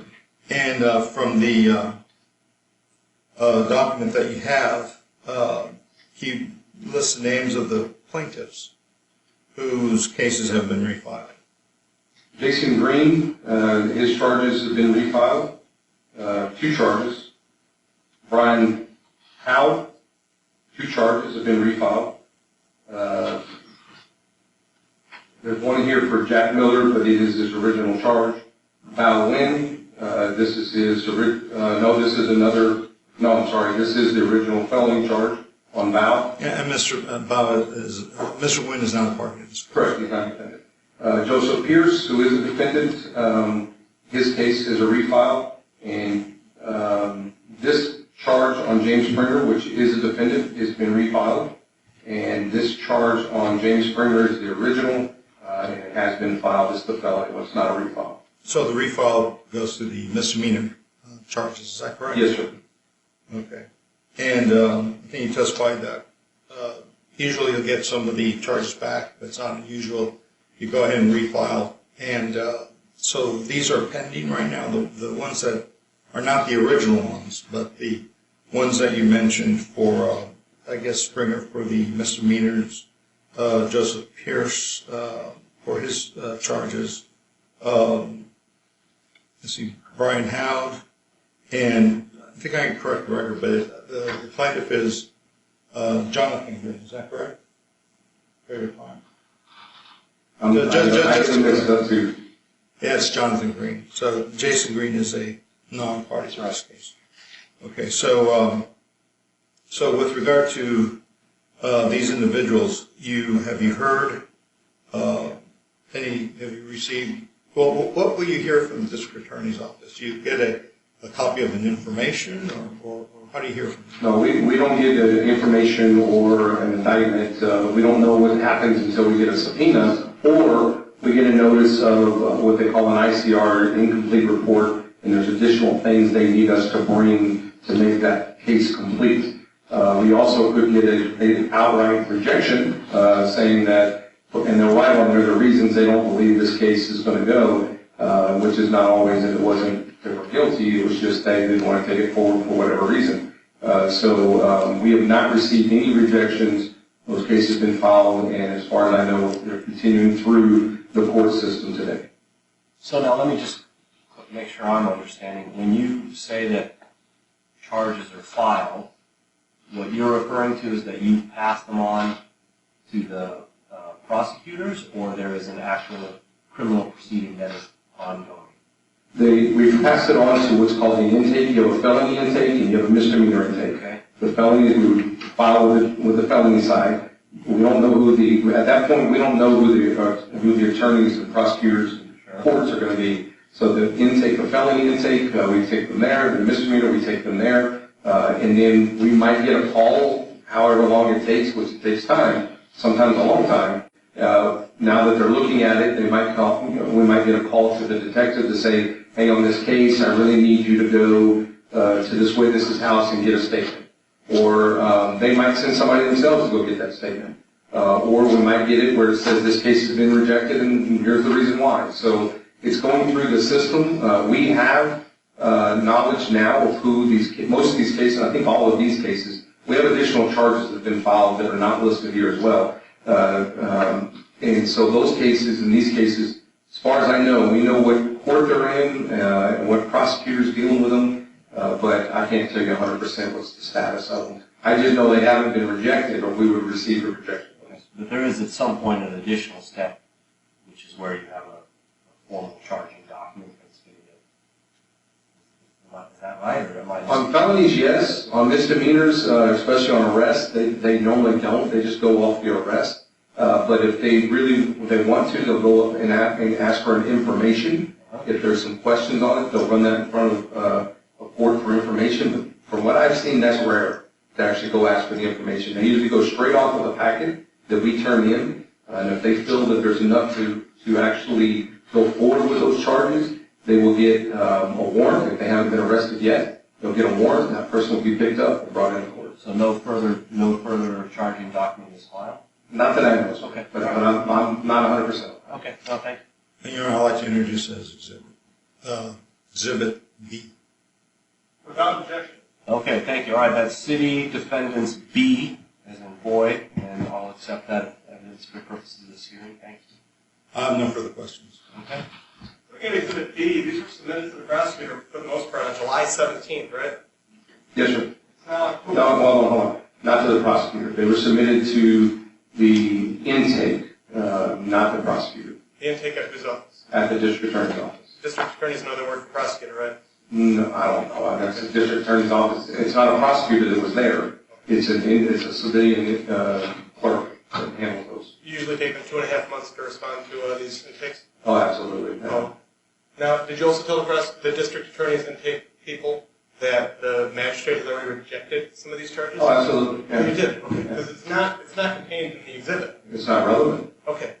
But what I'm saying is whatever it is that you submitted to the district attorney for review for their intake, you also included the fact that the magistrate has already rejected some of those charges, right? That's not relevant, sir. What we submitted was the evidence that the case should be tried on. If that evidence is good enough, they go forward with it. I thought you just said a minute ago, I'm not trying to argue with you, I just want to get to the bottom of this. Did you inform the intake people at the district attorney that some of these charges have been rejected by the magistrate? No, we don't inform the intake. No, absolutely not. It's not relevant. Exhibit D1, the 7 people in the picture, you said there was a meeting that has taken place. Yes, sir. How do you know there was a meeting? That's what they call it Where did they call it that? on the video. You watched the video. Yes, sir. Did you maintain a copy of that video? Yes, we have it. Excellent. And what did they discuss at that video? I At that meeting? I have no idea yet. We hope to find that out when we look at their cameras. Meet them arrested after that. Oh, so you're of the belief that there's going to be something about in their cameras or their phones that talk about that? There could be some coordination in the collaboration that the crimes, organized crime, would be in there. What date did you take this picture? I didn't take that picture. What date did you create this piece of paper?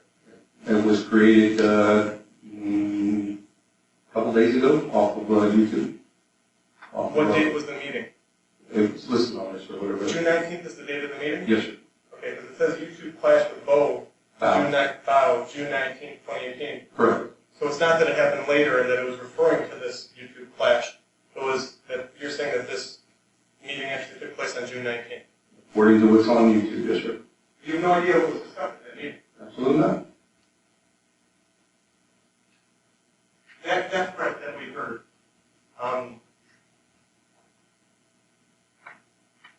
Do you have any evidence at all, from anything that you've seen, that any of the plaintiffs in this case are the voice on that? No, sir. Any evidence that they corroborated in any way with the person who left that death threat? Not at this time. If I understand it correctly, the only connection that we know, based on the evidence that we have, is that the video was posted, and then shortly after that, the message came in.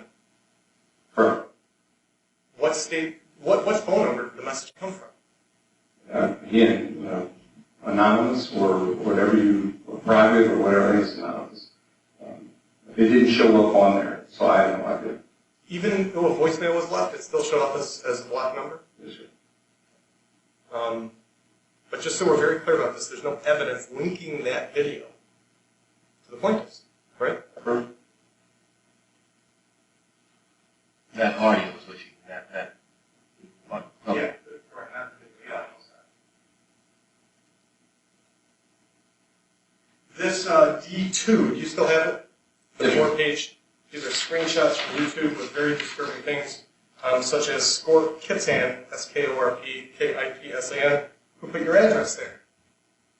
You see that? Correct. Okay, now, again, Your Honor, I will offer to the court that if they want to reissue a subpoena to Google, sending it to James Freeman, my client James Springer, asking for Skorp Kitsan's information, I will agree to that. However, again, it's our position that, well, let me ask you this. Skorp Kitsan is the person who posted this, right? I don't, probably his name is not Skorp Kitson. Probably. I have no idea who that person was, which is why I need the original evidence.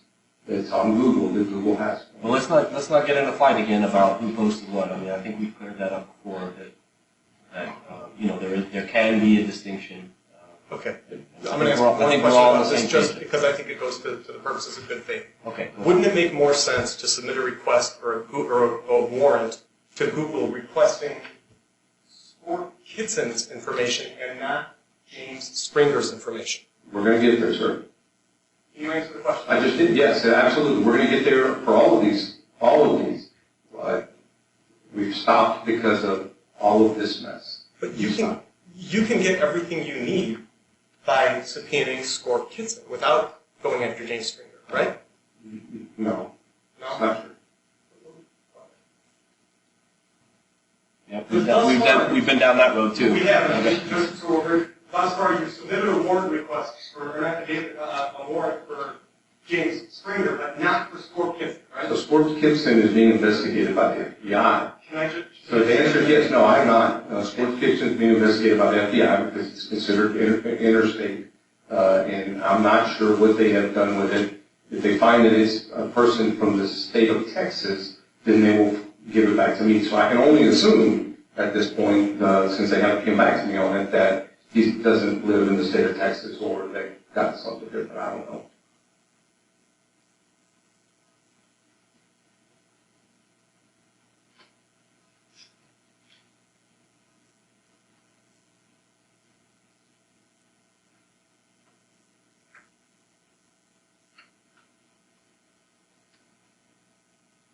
The video that we played, that the city lawyer played for, Audio or video? the video, the actual video that we saw, where Mark Brown is being told to leave the building. Yes, sir. Was there a video that I showed you of him leaving the building from a different angle? Yes. I thought the video that I showed you was him outside recording an arrest. No, it was more than that. It was, you only showed me, I don't know what all's on that video. You showed me a segment of that video to make it look like he was just minding his own business. Okay, let me ask you this. You testified that you watched video that showed Mark Brown lording over the arresting officers. Remember that? Yes, sir. That's not the video that your attorney showed us. You can see his arms over him when Sergeant Odialis turns and goes back. You can see his arms up in the air, and he's too close for comfort for a police officer. He didn't stay where he was told to stay. He continued right behind the officer, screaming and cussing him out. So yeah, he was lording at 6'8" over the 5'8"-ish officer. Did the lording over take place during the arrest in the video that I showed, or in the video that your lawyer showed of him leaving the building? Or the video that the lawyer showed didn't show the arrest. The video showed the stuff before the arrest. So the lording that was in that video was of before the arrest. Okay, I thought that what you testified before, and correct me if I'm wrong, is that during the arrest of Jesus Padilla, Mark Brown was lording over the officers, and that's how he was interfering with them, right? Wasn't that your testimony? I don't recall that being my testimony, sir. Okay. What I said was during the arrest, which is this whole thing that's going on, all of that is pertinent to the investigation. Okay, I showed you a video before of Mark Brown videoing the Jesus Padilla arrest on June 14th. Do you remember that? Yes, sir. Okay. And you said that since I was playing the video from the middle, we didn't see the part where he's lording over the officers during the arrest. Okay. That wasn't your testimony? Not that I recall. But if it was my testimony, it was not during the physical arrest of Padilla. But Padilla's arrest started long before that. When he noticed that violation, Sergeant Odialis went back inside. The arrest was the whole process. And he was lording over Sergeant Odialis during the arrest of Padilla. Let me ask it this way. The arrest of Mr. Brown for interfering with an officer, Yes, sir. when did that interference take place? Because I thought before Well, you said it I'll was tell you. I thought it was during the Jesus Padilla arrest. So just tell me when it is that interference actually took place, when he committed the crime of interfering with a police officer. So what I'll tell you is he committed it several times.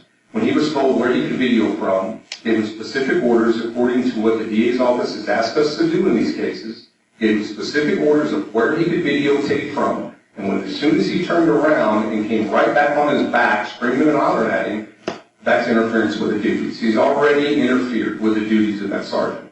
He continued on when Sergeant Odialis came back out. Following Sergeant Odialis, he's interfering at that point. He's not doing what he's been advised to do by an officer. And then he continued right on the back of that officer. So there are multiple points where that interference occurred, Quite honestly, he was interfering from the time he walked in the door with the duties of a police officer. You hear him arguing at the door where the officers are telling him he needs to leave. He's interfering at that point. So the entire time, he's interfering with the duties of a police officer. Well, I guess the videos will speak for themselves, but your testimony is that when he was told to go record somewhere else, and instead he started walking back towards the building in the video that your lawyer showed us, that was a crime of interference. That's your testimony, right? No, it's not. Oh, it's not. He wasn't walking back, and that's a misrepresentation of the fact. Let me ask it this way. What your lawyer showed us Correct. was a crime of interference? Absolutely. Excellent. Okay. I have nothing further, Your Honor. Okay, thank you. Nothing further on that.